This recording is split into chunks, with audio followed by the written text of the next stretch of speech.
साची प्रीत हम तुमसे अजोरी। वाहिगुरु जी का खालसा, वाहिगुरु जी की फतेह। आज हम भगत रविदास जी, उनके प्रकाश पर्व पर जो प्रोग्राम है वो पेश करने जा रहे हैं। उनके जीवन के बारे में, उनकी जो शिक्षाएं हैं उनके बारे में।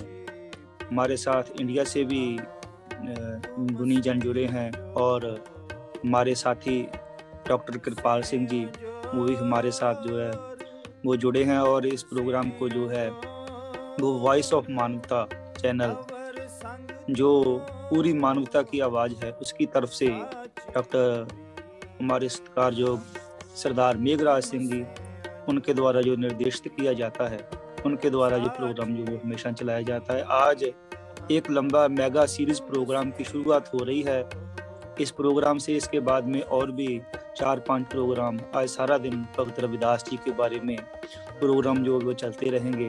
मैं शुरू में बता दूं कि जब हम गुरबाणी का व्याख्यान करते हैं तो भाई गुरदास जी वो अपनी वारों में, पौड़ियों में बताते हैं, भगत भगत जग वजिया, चौं चक्कां विच चमरेटा, पाणा गंडे राह विच, कुलां ढोर टोए ढोर समेटा। कहने का मतलब ये है कि इस संसार दे विच भगत भगत करके भगत रविदास जी मशहूर हुए, जिन्हां दा चाहे माता पिता तो कारज जिहड़ा सी वो मोए हुए पशुआं दा खल ला के बेच के गुजारा करना सी, ਉਹਦੇ ਸਿਰ ਤੋਂ ਆਪਣਾ ਗੁਜ਼ਾਰਾ ਕਰਦਾ ਸੀ। ਚਮੜਾ ਰੰਗਣ ਦਾ ਕੰਮ, ਚਮੜਾ ਉਹ ਜਿਹੜਾ ਸੀ ਮੜੇ ਪਸ਼ੂਆਂ ਦਾ ਚਮੜਾ ਲਾ ਕੇ ਜਿਹੜਾ ਸੀ ਉਹ ਵੇਚ ਕੇ ਉਹ ਤੋਂ ਚੀਜ਼ਾਂ ਬਣਾ ਕੇ, ਇਹ ਤੋਂ ਇਲਾਵਾ ਜੋੜੇ ਗੰਢ ਕੇ, ਜੋ ਸਾਡੇ ਸ਼ੂਜ਼ ਹੁੰਦੇ ਆ, ਬੂਟ ਹੁੰਦੇ ਆ, ਉਹ ਗੰਢ ਕੇ ਇਹ ਪਰਿਵਾਰ ਜਿਹੜਾ ਸੀ ਇਹਨਾਂ ਦਾ ਗੁਜ਼ਾਰਾ ਕਰਦਾ ਸੀ। ਉਸ ਕੁਲ ਦੇ ਵਿੱਚ ਭਗਤ ਰਵਿਦਾਸ ਜੀ ਦਾ ਜਨਮ ਲਿਆ। ਸਿਆਣਿਆਂ ਦਾ ਕਥਨ ਹੈ ਕਿ ਜਦੋਂ ਪ੍ਰਭੂ ਪਰਮਾਤਮਾ ਕਿਸੇ ਨੂੰ ਗੁਣ ਦਿੰਦਾ ਹੈ ਨਾ, ਤੇ ਉਹਦੇ ਵਿੱਚ ਫਿਰ ਉਹ ਇਹ ਨਹੀਂ ਦੇਖਦਾ ਕਿ ਇਹਦੀ ਜਾਤ ਕਿਹੜੀ ਹੈ, ਇਹ ਕਿਸ ਇਲਾਕੇ ਦੇ ਨਾਲ ਸੰਬੰਧਿਤ ਹੈ। ਕਿਉਂਕਿ ਹਿੰਦੁਸਤਾਨ ਦੇ ਵਿੱਚ ਐਸਾ ਮਾਹੌਲ ਜਿਹੜਾ ਆ, ਮਨੂਵਾਦੀ ਜਿਹੜੀ ਸੰਪਰਦਾ ਜਿਹੜੀ ਸੀ, ਮਨੂ ਨੇ ਇਹੋ ਜਿਹਾ ਇੱਕ ਮਾਹੌਲ ਸਿਰਜਿਆ ਜਿਹਦੇ ਵਿੱਚ ਇੱਕ ਵਿਸ਼ੇਸ਼ ਤਬਕੇ ਨੂੰ, ਜਿਹੜੇ ਲੋਕ ਮਿਹਨਤੀ ਸਨ, ਡਾਊਨ ਟੂ ਅਰਥ ਸਨ, ਉਹਨਾਂ ਨੂੰ ਜਿਹੜਾ ਸੀ ਉਹਨਾਂ ਨੂੰ ਦਰਕਾਰ ਦਿੱਤਾ ਗਿਆ। ਮਿਹਨਤ ਕਰਨ ਵਾਲਾ ਕੋਈ ਵੀ ਬੰਦਾ ਜਿਹੜਾ ਸਕਿੱਲ ਵਰਕਰ ਸੀ, ਚਾਹੇ ਉਹ ਚਮੜੇ ਦਾ ਕੰਮ ਕਰਦਾ ਸੀ, ਕੋਈ ਕੱਪੜੇ ਦਾ ਕੰਮ ਕਰਦਾ ਸੀ, ਚਾਹੇ ਕੋਈ ਵੀ ਗੱਲ ਕਰਦਾ ਸੀ, ਜਿਸ ਦੇਸ਼ ਕੌਮ ਦੇ ਵਿੱਚ ਕਿਰਤੀ ਲੋਕਾਂ ਦਾ ਸਤਿਕਾਰ ਨਾ ਹੋਵੇ, ਉਹ ਦੇਸ਼ ਜਿਹੜੇ ਕਦੀ ਵੀ ਤਰੱਕੀ ਨਹੀਂ ਕਰ ਸਕਦੇ। ਤੇ ਇਹ ਹਮੇਸ਼ਾ ਸਾਡੀ ਜਿਹੜੀ ਤਰੱਕੀ ਦੇ ਬੈਕਗਰਾਉਂਡ ਦਾ ਕਾਰਨ ਵੀ ਇਹੀ ਰਿਹਾ ਕਿ ਅਸੀਂ ਪਿੱਛੇ ਨੂੰ ਚਲੇ ਗਏ। ਇਹਦੇ ਪਿੱਛੇ ਵੀ ਕਾਰਨ ਅੱਜ ਤੱਕ ਵੀ ਸਾਡੀ ਜਿਹੜੀ ਗਿਣਤੀ ਜਿਹੜੀ ਆ ਗਰੀਬ ਦੇਸ਼ਾਂ ਦੇ ਵਿੱਚ ਹੁੰਦੀ ਹੈ। ਕਾਰਨ ਕੀ ਹੈ ਕਿ ਅਸੀਂ ਕਿਰਤੀ ਲੋਕਾਂ ਦਾ ਸਤਿਕਾਰ ਜਿਹੜਾ ਹੈ ਉਹ ਨਹੀਂ ਕਰਦੇ। ਇੱਥੇ ਭਗਤ ਜੀ ਦਾ ਬੜੀ ਮਿਹਨਤ ਕਸ਼ ਵਾਲਾ ਪੇਸ਼ਾ ਸੀ। ਇਹ ਲੋਕਾਂ ਦੇ ਜੋੜੇ ਵੀ ਗਾਂਢਦੇ ਸਨ, ਮੋਏ ਹੋਏ ਜਿਹੜੇ ਪਸ਼ੂ ਸੀ ਉਹਨਾਂ ਦੀ ਖਲ ਰੰਗ ਕੇ ਵੇਚ ਕੇ ਉਹਦੇ ਨਾਲ ਵੀ ਆਪਣੇ ਜੀਵਨ ਦਾ ਨਿਰਵਾਹ ਕਰਦੇ ਸਨ। ਇਹਦੇ ਨਾਲ ਨਾਲ ਪ੍ਰਭੂ ਪਰਮਾਤਮਾ ਅਕਾਲ ਪੁਰਖ ਦੇ ਭਜਨ, ਉਹਦੀ ਬੰਦਗੀ ਦੇ ਸ਼ਬਦ ਜਿਹੜੇ ਸਨ ਉਹ ਵੀ ਗਾਉਂਦੇ ਸਨ। ਸਾਹਿਬ ਸ੍ਰੀ ਗੁਰੂ ਗ੍ਰੰਥ ਸਾਹਿਬ ਦੇ ਵਿੱਚ ਇਹਨਾਂ ਦੇ 17 ਰਾਗਾਂ ਦੇ ਵਿੱਚ 40 ਸ਼ਬਦ ਦਰਜ ਹਨ। ਸੋ ਮੈਂ ਸਭ ਤੋਂ ਪਹਿਲਾਂ ਡਾਕਟਰ ਕਿਰਪਾਲ ਸਿੰਘ ਜੀ ਨੂੰ ਬੇਨਤੀ ਕਰਾਂਗਾ ਕਿ ਇਹਨਾਂ ਦੇ ਜੀਵਨ ਦੇ ਬਾਰੇ ਸਾਨੂੰ ਥੋੜਾ ਚਾਨਣਾ ਪਾਓ ਤੇ ਸਿੱਖਿਆ ਦੇ ਬਾਰੇ ਵੀ ਜਿਹੜਾ ਹੈ ਇਹ ਸਾਨੂੰ ਜਿਹੜਾ ਹੈਗਾ ਸਮਝਾਉਣ ਦੀ ਕੋਸ਼ਿਸ਼ ਕਰੋ ਜੀ। ਡਾਕਟਰ ਕਿਰਪਾਲ ਸਿੰਘ। ਵਾਹਿਗੁਰੂ ਜੀ ਕਾ ਖਾਲਸਾ, ਵਾਹਿਗੁਰੂ ਜੀ ਕੀ ਫਤਿਹ। ਵਾਹਿਗੁਰੂ ਜੀ ਕੀ ਫਤਿਹ ਜੀ। ਭਾਈ ਸਾਹਿਬ, ਜੀਵਨ ਬਾਬਤ ਤੇ ਤੁਸੀਂ ਕਿਸੇ ਹੋਰ ਤੋਂ ਪੁੱਛੋ ਤੇ ਮੈਨੂੰ ਸਿੱਖਿਆ ਬਾਬਤ ਜ਼ਿਆਦਾ। ਹਾਂਜੀ, ਸਿੱਖਿਆ ਬਾਬਤ ਤੁਸੀਂ ਜਿਹੜਾ ਸ਼ੁਰੂ ਕਰ ਦਿਓ।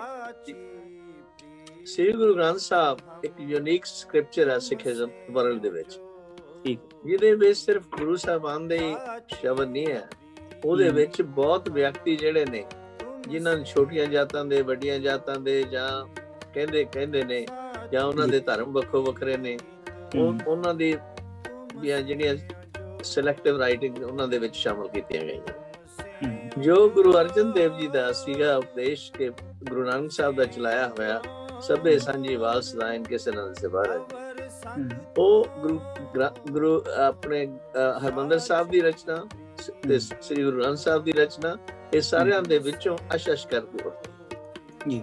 ਉਹਦੇ ਵਿੱਚ ਹੀ ਭਗਤ ਰਵਿਦਾਸ ਜੀ ਜਿਹੜੇ ਨੇ ਉਹਨਾਂ ਨੂੰ ਉਹਨਾਂ ਦੀ ਬਾਣੀ ਕਤਰ ਹੈ।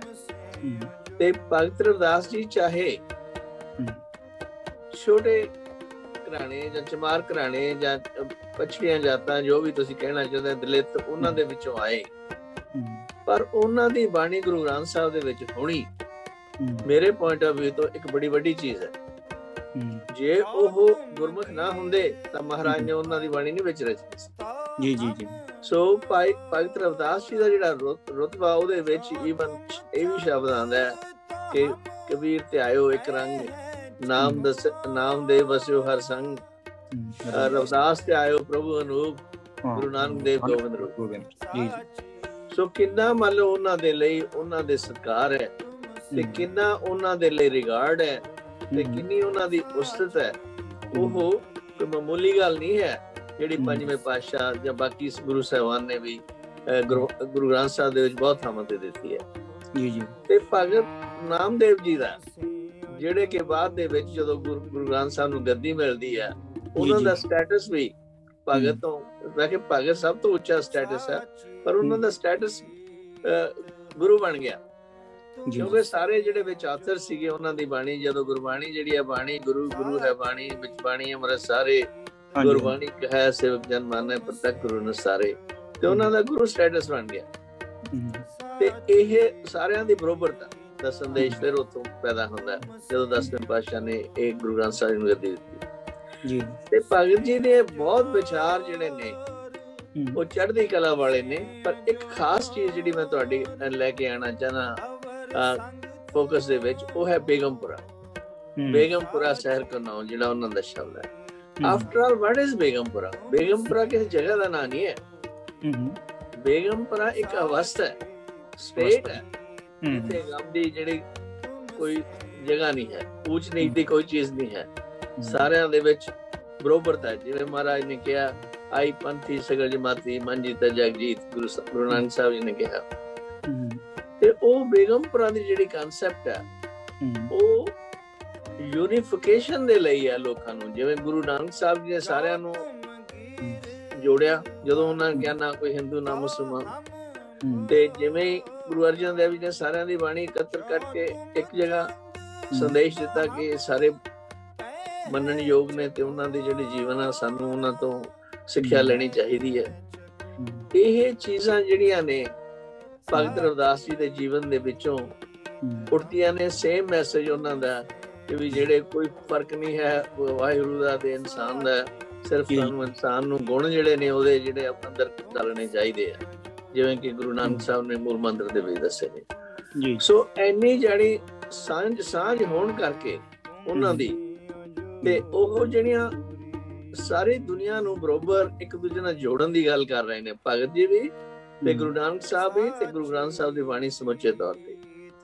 ਪਰ ਅਨਫੋਰਚੂਨੇਟਲੀ ਬਜਾਏ ਉਹਨਾਂ ਦੀ ਬਾਣੀ ਪੜ੍ਹਨ ਦੇ, ਸ਼ੁਰੂਆਤ ਕੀ ਹੋ ਗਿਆ ਕਿ ਉਹਨਾਂ ਦੀਆਂ ਬੁੱਤ ਬਣਾ ਲਓ ਜਾਂ ਉਹਨਾਂ ਦੀਆਂ ਫੋਟੋਆਂ ਦਾ ਪੂਜਾ ਕਰੀ ਜਾਓ, ਪਰ ਜਿਹੜੀ ਉਹਨਾਂ ਦੀ ਵਿਚਾਰਧਾਰਾ ਉਹਨੂੰ ਅੱਗੇ ਨਹੀਂ ਲੈ ਕੇ ਆਉਂਦਾ ਜਾਂਦਾ।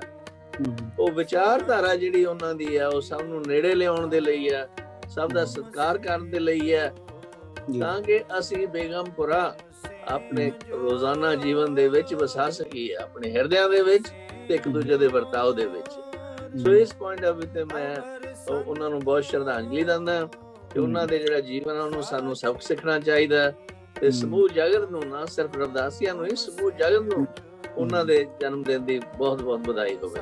ਵਾਹਿਗੁਰੂ ਜੀ ਕਾ ਖਾਲਸਾ, ਵਾਹਿਗੁਰੂ ਜੀ ਕੀ ਫਤਿਹ। ਬਹੁਤ ਸੋਹਣੇ ਵਿਚਾਰ ਡਾਕਟਰ ਕਿਰਪਾਲ ਸਿੰਘ ਜੀ ਨੇ ਸਾਡੇ ਦੇ ਸਮਝਿਆ। ਕਿ ਮੈਂ ਦੱਸਦਾ ਜਾਵਾਂ ਕਿ ਭਗਤ ਰਵਿਦਾਸ ਜੀ ਵੀ ਕਹਿੰਦੇ ਆ, ਕਿਉਂਕਿ ਗੁਰਬਾਣੀ ਦੇ ਵਿੱਚ ਰਵਿਦਾਸ ਜੀ ਨੂੰ ਭਗਤ ਜੀ ਕਿਹਾ ਗਿਆ ਆ, ਤੇ ਜਿਹੜਾ ਯੂਪੀ ਦਾ ਉੱਤਰ ਪ੍ਰਦੇਸ਼ ਦਾ ਏਰੀਆ, ਉੱਥੇ ਸੰਤ ਰਵਿਦਾਸ ਜੀ ਕਹਿੰਦੇ ਆ, ਤੇ ਸਾਡੇ ਪੰਜਾਬ ਦੇ ਵਿੱਚ ਜਿਹੜੇ ਉਹਨਾਂ ਨੂੰ ਮੰਨਣ ਵਾਲੇ, ਜਿਹੜੇ ਉਹਨਾਂ ਦੇ ਆਪਣੀ ਜਾਤ ਬਰਾਦਰੀ ਨਾਲ ਹੋਣ ਦਾ ਦਾਅਵਾ ਕਰਦੇ, ਉਹ ਗੁਰੂ ਰਵਿਦਾਸ ਕਹਿੰਦੇ। ਮਗਰ ਇੱਥੇ ਜੋ ਵੀ ਕੋਈ ਕਹਿੰਦਾ ਹੈ ਨਾ, ਉਹ ਉਹਨਾਂ ਨੂੰ ਪ੍ਰਵਾਨ ਹੈ, ਉਹਨਾਂ ਨੂੰ, ਕਿਉਂਕਿ ਅਸੀਂ ਸਾਰੇ ਜਾਣੇ ਉਹਨਾਂ ਦੀ ਸਿਫਤੋ ਸਲਾਹ ਕਰਦੇ, ਜਿਨ੍ਹਾਂ ਨੇ ਪ੍ਰਭੂ ਪਰਮਾਤਮਾ ਦੀ ਸਿਫਤੋ ਸਲਾਹ ਕੀਤੀ, ਅਸੀਂ ਉਹਨਾਂ ਦੇ ਨਾਲ ਜੁੜਨਾ।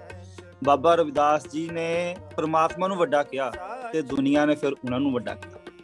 ਬਾਬਾ ਰਵਿਦਾਸ ਜੀ ਨੂੰ ਵੀ ਉਤਨਾ ਹੀ ਵੱਡਾ ਕਿਹਾ ਜਿੱਦਾਂ ਪਰਮਾਤਮਾ ਨੂੰ ਵੱਡਾ ਉਹਨਾਂ ਨੇ ਕਿਹਾ, ਤੇ ਦੁਨੀਆ ਨੇ ਬਾਬਾ ਰਵਿਦਾਸ ਜੀ ਨੂੰ ਵੱਡਾ ਕਿਹਾ। ਤੇ ਉਹਨਾਂ ਦੀ ਬਾਣੀ ਦਾ ਕਥਨ ਹੈ, ਪੰਡਤ ਸੂਰ ਛਤਰਪਤ ਰਾਜਾ ਭਗਤ ਬਰਾਬਰ ਔਰ ਨਾ।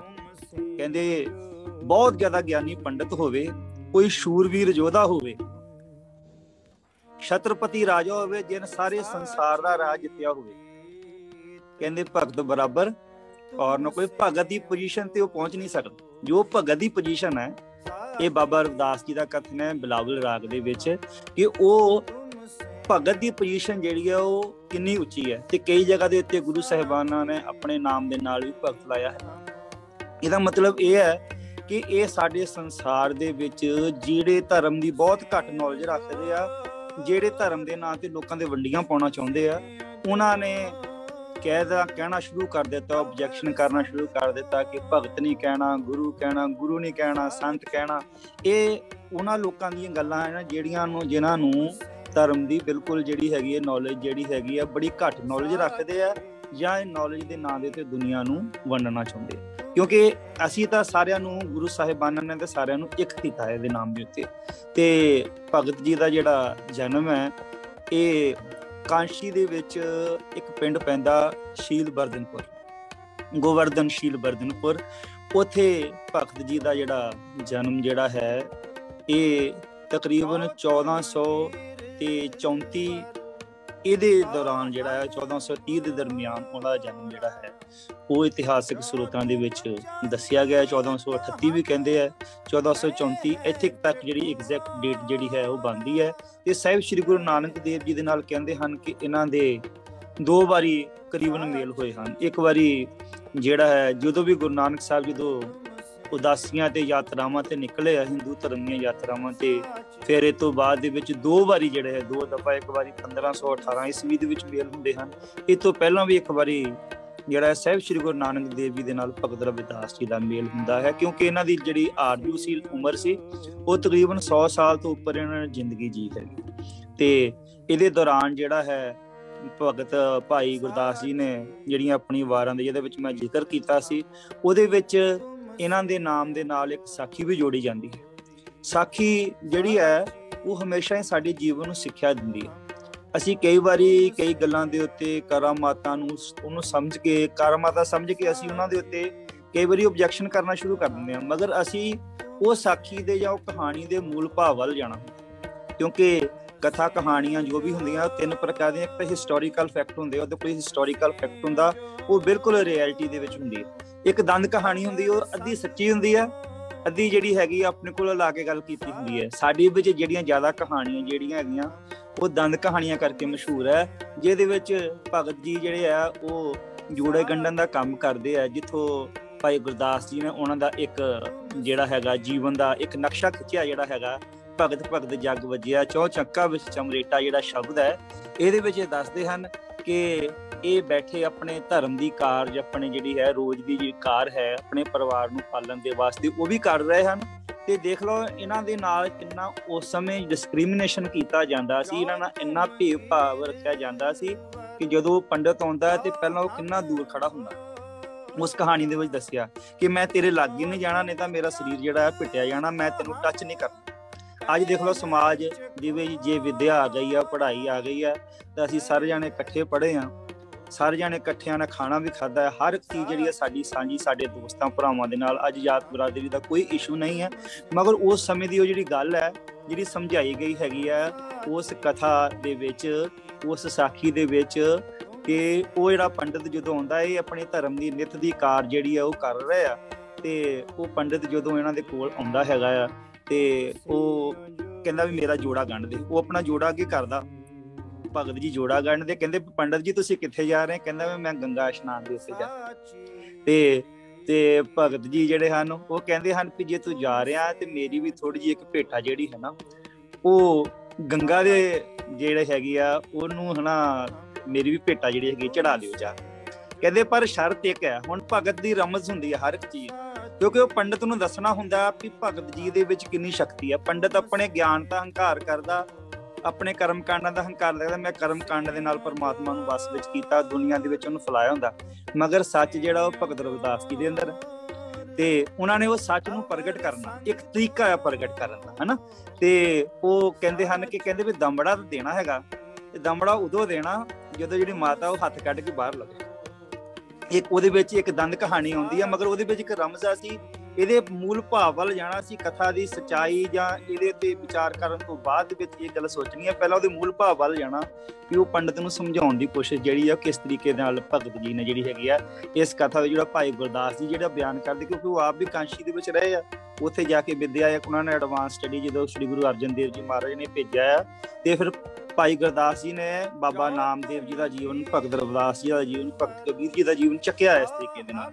ਤੇ ਕਹਿਣ ਦਾ ਭਾਵ ਇਹ ਹੈ ਕਿ ਜਦੋਂ ਉਹ ਪੰਡਤ ਨੂੰ ਦਿੰਦੇ ਆ ਤੇ ਪੰਡਤ ਹੈਰਾਨ ਹੁੰਦਾ ਵੀ ਇਹ ਜ਼ਿਆਦਾ ਤਾਂ ਅਛੂਤ ਹੈ, ਮੈਂ ਇਹਦਾ ਪਾਣੀ ਵੀ ਨਹੀਂ ਪੀਣਾ, ਮੈਂ ਇਹਦਾ ਹਰ ਇੱਕ ਚੀਜ਼ ਜਿਹੜੀ ਹੈਗੀ ਹੈ ਇਸ ਤਰੀਕੇ ਦੇ ਨਾਲ ਇਹਨਾਂ ਨੂੰ ਅਸੀਂ ਡਿਸਕ੍ਰਿਮੀਨੇਟ ਕਰਦੇ ਹਾਂ, ਇਹਨਾਂ ਨਾਲ ਭੇਦਭਾਵ ਕਰਦੇ ਹਾਂ। ਪਰ ਇਹਦੇ ਦਿਮਾਗ ਇਹਦੇ ਗੱਲਾਂ ਤੋਂ ਲੱਗਦਾ ਵੀ ਇਹਦੀ ਆਤਮਿਕ ਅਵਸਥਾ ਬੜੀ ਉੱਚੀ ਹੈ ਤੇ ਇਹ ਮੇਰੇ ਨਾਲ ਝੂਠ ਬੋਲਦਾ। ਤੇ ਉਹ ਜਾਂਦਾ ਉਹਦਾ ਦਮੜਾ ਜਿਹੜਾ ਹੈ ਨਾ ਉਹ ਸਾਫ਼ ਕਰਕੇ ਆਪਣੇ ਪਾਣੀ ਲੈਂਦਾ, ਉਹਦੇ ਨਾਲ ਸਾਫ਼ ਕਰਕੇ ਉਹ ਜਿਹੜਾ ਆਪਣੀ ਜੀਭ ਦੇ ਵਿੱਚ ਉਹਦੀ ਦਮੜੀ ਜਿਹੜੀ ਉਹ ਪਾ ਲੈਂਦਾ। ਫਿਰ ਜਾਂਦਾ ਸੋਚਦਾ ਵੀ ਕਿਤੇ ਗੱਲ ਸੱਚੀ ਨਾ ਹੋਵੇ। ਉਹ ਜਾ ਕੇ ਜਦੋਂ ਪਹਿਲਾਂ ਆਪਣੀ ਭੇਟਾ ਚੜਾਉਂਦਾ ਗੰਗਾ ਦੇ ਸਾਹਮਣੇ, ਤੇ ਜਦੋਂ ਕਹਿੰਦਾ ਵੀ ਚਲੋ ਇੱਕ ਵਾਰੀ ਤਜਰਬਾ ਕਰਕੇ ਦੇਖ ਲੈਂਦੇ ਆ ਵੀ ਗੱਲ ਤਾਂ ਜਿਹੜੀ ਹੈਗੀ ਸੱਚਾਈ ਵਾਲੀ ਲੱਗਦੀ ਤਾਂ ਨਹੀਂ ਆ, ਤੇ ਅਸੀਂ ਇਹਨੂੰ ਹਨਾ ਇੱਕ ਵਾਰੀ ਤਜਰਬਾ ਕਰਕੇ ਦੇਖ ਲੈਂਦੇ ਆ। ਤੇ ਉਹ ਹਨਾ ਕਹਿੰਦਾ ਵੀ ਗੰਗਾ ਮਈਆ ਜਿਹੜਾ ਰਵਿਦਾਸ ਹੈ ਨਾ, ਮੈਂ ਇਹਦਾ ਆਉਂਦਾ ਸੀ, ਮੈਂ ਉਹਦੇ ਕੋਲ ਜੋੜਾ ਗੰਢਾਇਆ ਸੀ ਤਾਂ ਆ ਉਹਦੀ ਭੇਟਾ, ਤੇ ਉਹਨੂੰ ਕਿਹਾ ਵੀ ਜੇ ਇਹ ਤਾਂ ਦੇਣੀ ਭੇਟਾ ਵੀ ਜੇ ਮਾਂ ਜਿਹੜੀ ਹੈਗੀ ਆ ਉਹ ਹੱਥ ਕੱਢ ਕੇ ਬਾਹਰ ਲਵੇ।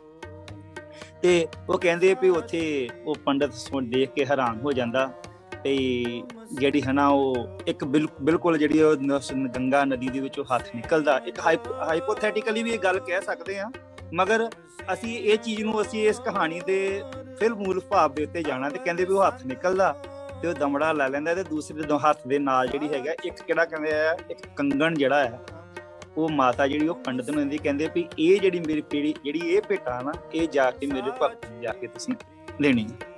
ਤੇ ਉਹ ਪੰਡਤ ਜਿਹੜਾ ਖੁਸ਼ੀ ਉਹ ਬੜਾ ਹੈਰਾਨ ਵੀ ਹੁੰਦਾ ਆਪਣੇ ਆਪ ਦੇ ਵਿੱਚ ਵੀ ਇਹ ਕੀ ਵਾਪਰ ਗਿਆ। ਮੈਂ ਇੰਨੇ ਚਿਰ ਦਾ ਭਗਤੀ ਕਰਨ ਦਿਆਂ, ਵੇਦ ਸ਼ਾਸਤਰ ਪੜ੍ਹਨ ਦਿਆਂ, ਮੈਂ ਹਿੰਦੂ ਧਰਮ ਨੂੰ ਪੂਰਾ ਸਮਰਪਿਤ ਹਾਂ, ਸਨਾਤਨੀ ਮਤ ਨੂੰ, ਮੇਰੇ ਨਾਲ ਏਦਾਂ ਦੀ ਕੋਈ ਘਟਨਾ ਨਹੀਂ ਵਾਪਰੀ ਅੱਜ ਤੱਕ। ਤੇ ਇਹ ਭਗਤ ਦੀ ਜਿਹੜੀ ਗੱਲ ਜਿਹੜੀ ਹੈਗੀ ਆ ਮਾਤਾ ਨੇ ਮੰਨ ਲਈ, ਤੇ ਇਹ ਇਸ ਤਰੀਕੇ ਦੇ ਨਾਲ ਇਹ ਗੱਲ ਹੋ ਗਈ। ਆਪਣੇ ਆਪ 'ਚ ਹੈਰਾਨ ਵੀ ਹੁੰਦਾ। ਤੇ ਉਹ ਜਿਹੜਾ ਕੰਗਣ ਜਿਹੜਾ ਸੀ ਨਾ, ਹੁਣ ਉਹ ਕੰਗਣ ਬੜਾ ਕੀਮਤੀ ਹੈ, ਤੇ ਉਹ ਕੰਗਣ ਜਿਹੜਾ ਹੈਗਾ ਉਹ ਆਪਣੇ ਕੋਲ ਜਿਹੜਾ ਹੈਗਾ ਪੰਡਤ ਦਾ ਦਿਲ ਬੇਈਮਾਨ ਹੋ ਜਾਂਦਾ, ਕਹਿੰਦਾ ਮੈਂ ਹਨਾ ਕੰਗਣ ਜਿਹੜਾ ਹੈ ਆਪਣੇ ਕੋਲ ਰੱਖਣਾ। ਤੇ ਉਹ ਜਦੋਂ ਆਪਣੇ ਰਾਜ ਦੇ ਭਗਤ ਜੀ ਨੂੰ ਉਹ ਕੰਗਣ ਵਾਪਸ ਨਹੀਂ ਕਰਦਾ, ਜਿਹੜਾ ਮਾਤਾ ਨੇ ਜਿਹੜਾ ਕੰਗਣ ਜਿਹੜਾ ਹੈਗਾ ਉਹ ਦਿੱਤਾ ਹੁੰਦਾ। ਉਸ ਕਹਾਣੀ ਦੇ ਵਿੱਚ ਜਿਹੜੀ ਗੱਲ ਸ਼ਾਮਲ ਹੈ, ਤੇ ਉਹਦਾ ਦਿਲ ਬੇਈਮਾਨ ਹੋ ਜਾਂਦਾ। ਤੇ ਫਿਰ ਜਦੋਂ ਘਰ ਆ ਕੇ ਆਪਣੇ ਘਰ ਵਾਲੇ ਨੂੰ ਦਿਖਾਉਂਦਾ ਵੀ ਆਹ ਗੱਲ ਮੇਰੇ ਨਾਲ ਵਾਪਰ ਰਹੀ ਹੈ, ਤੇ ਫਿਰ ਕਹਿੰਦੇ ਵੀ ਹੁਣ ਇਹਦਾ ਕਰੀਏ ਕੀ, ਹੁਣ ਇਹਨੂੰ ਵੇਚ ਕੇ ਜਿਹੜੇ ਹੈਗੇ ਅਸੀਂ ਅਮੀਰ ਹੋ ਜਾਂਦੇ ਹਾਂ। ਤੇ ਉਹ ਜੌਹਰੀ ਦੇ ਕੋਲ ਜਾਂਦਾ, ਤੇ ਜੌਹਰੀ ਜਿਹੜਾ ਹੈਗਾ ਉਹ ਕਹਿੰਦਾ ਵੀ ਪੰਡਤ ਤਾਂ ਆਪਣੀ ਰੋਜੀ ਰੋਟੀ ਬੜੀ ਮੁਸ਼ਕਲ ਦੇ ਨਾਲ ਗੁਜ਼ਾਰਦਾ, ਇਹਦੇ ਕੋਲੇ ਕੰਗਣ ਕਿੱਥੋਂ ਆ ਗਿਆ। ਕਹਿਣ ਦਾ ਭਾਵ ਸੀ ਕਿ ਉਹ ਗੱਲ ਜਿਹੜੀ ਘੁੰਮਦੀ ਉਸ ਰਾਜੇ ਦੇ ਪਾਸ ਪਹੁੰਚਦੀ ਹੈ, ਤੇ ਰਾਜਾ ਜਿਹੜਾ ਉਹ ਪੰਡਤ ਨੂੰ ਫੜ ਲੈਂਦਾ ਤਾਂ ਕਹਿੰਦਾ ਵੀ ਦੱਸ ਤੈਨੂੰ ਇਹ ਕਿੱਥੋਂ ਮਿਲਿਆ। ਤੇ ਫਿਰ ਉਹ ਸਾਰੀ ਕਹਾਣੀ ਬਿਆਨ ਕਰਦਾ, ਤੇ ਭਗਤ ਰਵਿਦਾਸ ਜੀ ਦੀ ਸ਼ੋਭਾ ਜਿਹੜੀ ਹੈ ਉਸ ਵੇਲੇ ਪਤਾ ਲੱਗਦੀ ਹੈ ਕਿ ਇਹ ਜਿਹੜਾ ਕੰਗਣ ਜਿਹੜਾ ਹੈ ਇਹ ਤਾਂ ਭਗਤ ਰਵਿਦਾਸ ਜੀ ਦੇ ਵਾਸਤੇ ਸੀ। ਤੇ ਰਾਜੇ ਦੀ ਜਦੋਂ ਪਤਨੀ ਜਿਹੜੀ ਹੈ ਮੰਗ ਕਰਦੀ ਮੈਨੂੰ ਏਦਾਂ ਦਾ ਕੰਗਣ ਹੋਰ ਚਾਹੀਦਾ, ਤੇ ਫਿਰ ਉਹ ਜਿਹੜਾ ਹੈ ਸਾਰਾ ਰਾਜਾ ਆਪਣੀ ਪ੍ਰਜਾ ਦੇ ਸਮੇਤ ਜਿਹੜਾ ਹੈ ਭਗਤ ਜੀ ਦੇ ਦਰਸ਼ਨ ਕਰਨ ਆਉਂਦਾ। ਤੇ ਫਿਰ ਉਹ ਪੰਡਤ ਜਿਹੜਾ ਉਹ ਵੀ ਆਪਣਾ ਗੁਨਾਹ ਬਖਸ਼ਾਉਂਦਾ, ਤੇ ਉੱਥੇ ਭਗਤ ਜੀ ਦੇ ਜਿਹੜੀ ਸ਼ੋਭਾ ਉਹਨਾਂ ਦੀ ਜੈ ਜੈਕਾਰ ਜਿਹੜੀ ਹੈ ਉਹ ਹੁੰਦੀ ਹੈ। ਇਹਦਾ ਮਤਲਬ ਇਹ ਨਹੀਂ ਕਿ ਭਗਤ ਜੀ ਕੋਈ ਕਰਾਮਾਤੀ ਸਨ, ਉਹਨਾਂ ਦਾ ਜੀਵਨ ਆਪਣੇ ਆਪ ਦੇ ਵਿੱਚ ਕਰਾਮਾਤ ਹੈ, ਕਿਉਂਕਿ ਅਸੀਂ ਇੱਥੇ ਜਿਹੜੀ ਆ ਉਹਨਾਂ ਦੀ ਸਿੱਖਿਆ, ਕਿਉਂਕਿ ਗੁਰਬਾਣੀ ਦੇ ਜਿਹੜੇ 40 ਸ਼ਬਦ ਹੈ ਉਹਨਾਂ ਵਿੱਚ ਇਤਨਾ ਕਮਾਲ ਦਾ ਜਿਹੜਾ ਆਤਮਿਕ ਗਿਆਨ, ਅਦੁੱਤੀ ਗਿਆਨ ਜਿਹੜਾ ਦਿੱਤਾ ਹੈ, ਜਿਹਦੇ ਵਿੱਚ ਡਾਕਟਰ ਕਿਰਪਾਲ ਸਿੰਘ ਜੀ ਨੇ ਵੀ ਉਹਨਾਂ ਦੇ ਬੇਗਮਪੁਰਾ ਇੱਕ ਵਿਜ਼ਨ ਸੰਸਾਰ ਦਾ ਉਹਨਾਂ ਨੇ ਖਿੱਚਿਆ ਕਿ ਜਿਹਦੇ ਵਿੱਚ ਸਮਾਜ ਦੇ ਵਿੱਚ ਕੋਈ ਵਰਨ ਭੇਦ ਨਾ ਹੋਵੇ, ਕੋਈ ਵੰਡ ਭੇਦ ਨਾ ਹੋਵੇ, ਕਿਸੇ ਗਰੀਬ ਤੇ ਟੈਕਸ ਨਾ ਲੱਗੇ, ਨਾ ਤਸਵੀਰ ਖਿਰਾਜ਼ ਨਾ ਮਾਲ, ਖੌਫ ਨਾ ਖਤਾ ਨਾ ਤਰਸ ਜਵਾਲ, ਆਪ ਮੋਏ ਖੂਬ ਵਤਨ ਗਹਿ ਪਾਈ, ਉਹਾਂ ਖੈਰ ਸਦਾ ਮੇਰੇ ਭਾਈ। ਇੱਕ ਇਹੋ ਜਿਹਾ ਇੱਕ ਸੰਸਾਰ ਦਾ ਇੱਕ ਨਕਸ਼ਾ ਖਿੱਚਿਆ, ਇੱਕ ਇਹੋ ਜਿਹੀ ਸੋਚ ਜਿਹੜੀ ਹੈ ਸੰਸਾਰ ਨੂੰ ਦਿੱਤੀ ਕਿ ਜੇ ਸੰਸਾਰ ਦੇ ਲੋਗੋ ਦੁਨੀਆ ਤੇ ਜੇ ਰਾਜ ਕਰਨਾ ਹੈ ਤੇ ਭਗਤ ਰਵਿਦਾਸ ਜੀ ਦੀ ਇਸ ਸ਼ਬਦ ਨੂੰ ਆਧਾਰ ਬਣਾ ਕੇ ਜੀਵਨ 'ਚ ਜੇ ਰਾਜ ਕਰੋਗੇ ਤੁਹਾਡਾ ਰਾਜ ਵੀ ਸਲਾਮਤ ਰਹੇਗਾ। ਇਹ ਜਿਹੜਾ ਰਾਜ ਜਿਹੜਾ ਹੈ ਹਮੇਸ਼ਾ ਹੀ ਜਿਹੜਾ ਹੈ ਅਟਲ ਰਹੇਗਾ ਜੀ। ਇਸ ਤਰੀਕੇ ਨਾਲ ਸੋਚੋਗੇ। ਜੋ ਅੱਜ ਦੇ ਹਾਲਾਤ ਹੈ ਇਹਦੇ ਵਿੱਚ ਕਿਸੇ ਨੂੰ ਕੋਈ ਜਾਤ ਦਾ ਸੰਬੰਧਿਤ ਕਰਕੇ ਆਪਣੇ ਤੋਂ ਦੂਰ ਕੀਤਾ ਜਾ ਰਿਹਾ, ਕਿਸੇ ਨੂੰ ਕੋਈ ਧਰਮ ਦੇ ਨਾਂ ਦੇ ਉੱਤੇ ਜਿਹੜੀਆਂ ਹੈਗੀਆਂ ਵੰਡੀਆਂ ਪਾਈਆਂ ਜਾ ਰਹੀਆਂ, ਹਿੰਦੁਸਤਾਨ ਦੀ ਜੋ ਮਨੋਦਸ਼ਾ ਬਣਨ ਦੀ ਕੋਸ਼ਿਸ਼ ਹੋ ਰਹੀ ਹੈ। ਮਗਰ ਕੌਮਾਂ ਇਹਦੇ ਨਾਲ ਨਾਲ ਜਦੋਂ ਅਸੀਂ ਭਗਤ ਜੀ ਦੀ ਬਾਣੀ ਪੜ੍ਹਦੇ ਹਾਂ ਤੇ ਸਾਡੇ ਜਿਹੜੇ ਆ ਸੰਸਾਰ ਦੇ ਵਿੱਚ ਜਾਗ੍ਰਿਤੀ ਵੀ ਨਾਲ ਨਾਲ ਪੈਦਾ ਹੁੰਦੀ। ਕਹਿਣ ਦਾ ਭਾਵ ਹੈ ਕਿ ਇਹਦਾ ਜਿਹੜਾ ਮੁੱਲ ਧਾਰਨਾ ਨਾ ਇਸ ਸੰਸਾਰ ਦੇ ਵਿੱਚ ਬਾਣੀ ਜਿਹੜੀ ਹੈ ਇਹਨੂੰ ਕੋਈ ਵਿਰਲਾ ਜਿਹੜਾ ਹੈ ਜਿਹੜਾ ਗੁਰਮੁਖ ਜਨ ਜਿਹਦੇ ਉੱਤੇ ਪ੍ਰਭੂ ਪਰਮਾਤਮਾ ਦੀ ਕਿਰਪਾ ਹੋਵੇ, ਜਿਹੜਾ ਜਾਣਨਾ ਚਾਹਵੇ ਉਹਦੇ ਉੱਤੇ ਕਿਰਪਾ ਹੁੰਦੀ ਹੈ ਤੇ ਉਹੀ ਨੂੰ ਸਹੀ ਤਰੀਕੇ ਨਾਲ ਜਾਣ ਸਕਦਾ ਹੈ। ਤੇ ਇੱਕ ਜਗ੍ਹਾ ਤੇ ਭਗਤ ਰਵਿਦਾਸ ਜੀ ਆਪਣੇ ਆਪ ਨੂੰ ਇੰਟਰੋਡਿਊਸ ਕਰਦੇ ਆ ਸੰਸਾਰ ਦੇ ਸਾਹਮਣੇ। ਸਾਰੰਗ ਰਾਗ ਦਾ ਸ਼ਬਦ ਹੈ, ਉਹਦੇ ਚ ਬਾਬਾ ਜੀ ਕਹਿੰਦੇ ਹਨ, ਨਾਗਰ ਜਨਾ ਮੇਰੀ ਜਾਤ ਵਿਖਿਆਤ ਚਮਾਰੰਗ ਹਿਰਦੈ ਰਾਮ ਗੋਬਿੰਦ ਗੁਣ ਸਾਰੰਗ। ਮੈਂ ਆਪਣੇ ਮਨ ਦੇ ਵਿੱਚ ਉਸ ਅਕਾਲ ਪੁਰਖ ਪ੍ਰਭੂ ਪਰਮਾਤਮਾ ਦਾ ਨਾਮ ਵਸਾਇਆ ਹੋਇਆ ਹੈ। ਇਹ ਸੰਸਾਰ ਦੇ ਲੋਕੋ, ਮੇਰੀ ਜਿਹੜੀ ਜਾਤ ਹੈ ਉਹ ਇੱਕ ਬੜੀ ਮਸ਼ਹੂਰ ਜਾਤ, ਜਿਹਨੂੰ ਇਹ ਜਿਹੜਾ ਮਨੂਵਾਦੀ ਸਮਾਜ ਹੈ ਜਿਸਨੇ ਇਹਨੂੰ ਪਿਛਾਂ ਕਰਕੇ ਸੁੱਟਿਆ ਹੈ, ਮੈਂ ਉਸ ਜਾਤ ਦੇ ਨਾਲ ਸੰਬੰਧਿਤ ਹਾਂ। ਬੜੀ ਮਸ਼ਹੂਰ ਜਾਤ ਹੈ। ਵਿਖਿਆਤ ਦਾ ਮਤਲਬ ਮਸ਼ਹੂਰ। ਇਹ ਸੰਸਾਰ ਦੇ ਗੁਣੀ ਜਨ ਲੋਕੋ, ਮੇਰੀ ਜਾਤ ਜਿਹੜੀ ਹੈ ਬੜੀ ਮਸ਼ਹੂਰ ਜਾਤ ਕੀ ਹੈ, ਚਮਾਰੰਗ, ਜਿਹੜੇ ਚਮੜੇ ਦਾ ਕੰਮ ਕਰਦੇ ਆ, ਮੈਂ ਉਸ ਜਾਤ ਦੇ ਨਾਲ ਸੰਬੰਧਿਤ ਹਾਂ।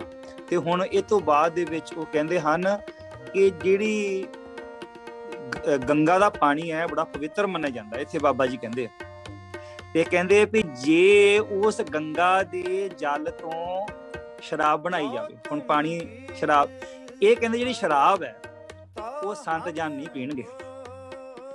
ਇਹ ਸ਼ਰਾਬ ਜਿਹੜੀ ਹੈ ਉਹ ਸੰਤ ਜਨ ਕਦੇ ਨਹੀਂ ਪੀਣਗੇ, ਚਾਹੇ ਉਹ ਸ਼ਰਾਬ ਜਿਹੜੀ ਗੰਗਾ ਦੇ ਜਲ ਤੋਂ ਤਿਆਰ ਕੀਤੀ ਜਾਵੇ, ਕਹਿੰਦੇ ਨਹੀਂ ਪੀਣਗੇ।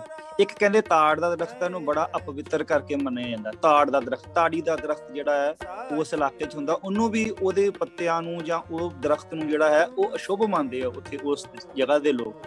ਕਹਿੰਦੇ ਵੀ ਹੁਣ ਜਿਹੜਾ ਉਹ ਤਾੜੀ ਦਾ ਜਿਹੜਾ ਦਰਖਤ ਹੈ, ਜੇ ਉਹਦੇ ਤੇ ਪ੍ਰਭੂ ਪਰਮਾਤਮਾ ਦਾ ਨਾਮ ਲਿਖ ਦਿੱਤਾ ਜਾਵੇ ਤਾੜੀ ਦੇ ਪੱਤਿਆਂ ਦੇ ਉੱਤੇ, ਤੇ ਕਹਿੰਦੇ ਵੀ ਉਹੀ ਦੁਨੀਆ ਜਿਹੜੀ ਤਾੜੀ ਦੇ ਦਰਖਤ ਨੂੰ ਅਸ਼ੁਭ ਮੰਨਦੀ ਆ ਉਹਨੂੰ ਮੱਥਾ ਟੇਕੇਗੀ, ਕਿਉਂਕਿ ਉੱਥੇ ਪ੍ਰਭੂ ਪਰਮਾਤਮਾ ਦਾ ਨਾਮ ਲਿਖਿਆ ਗਿਆ।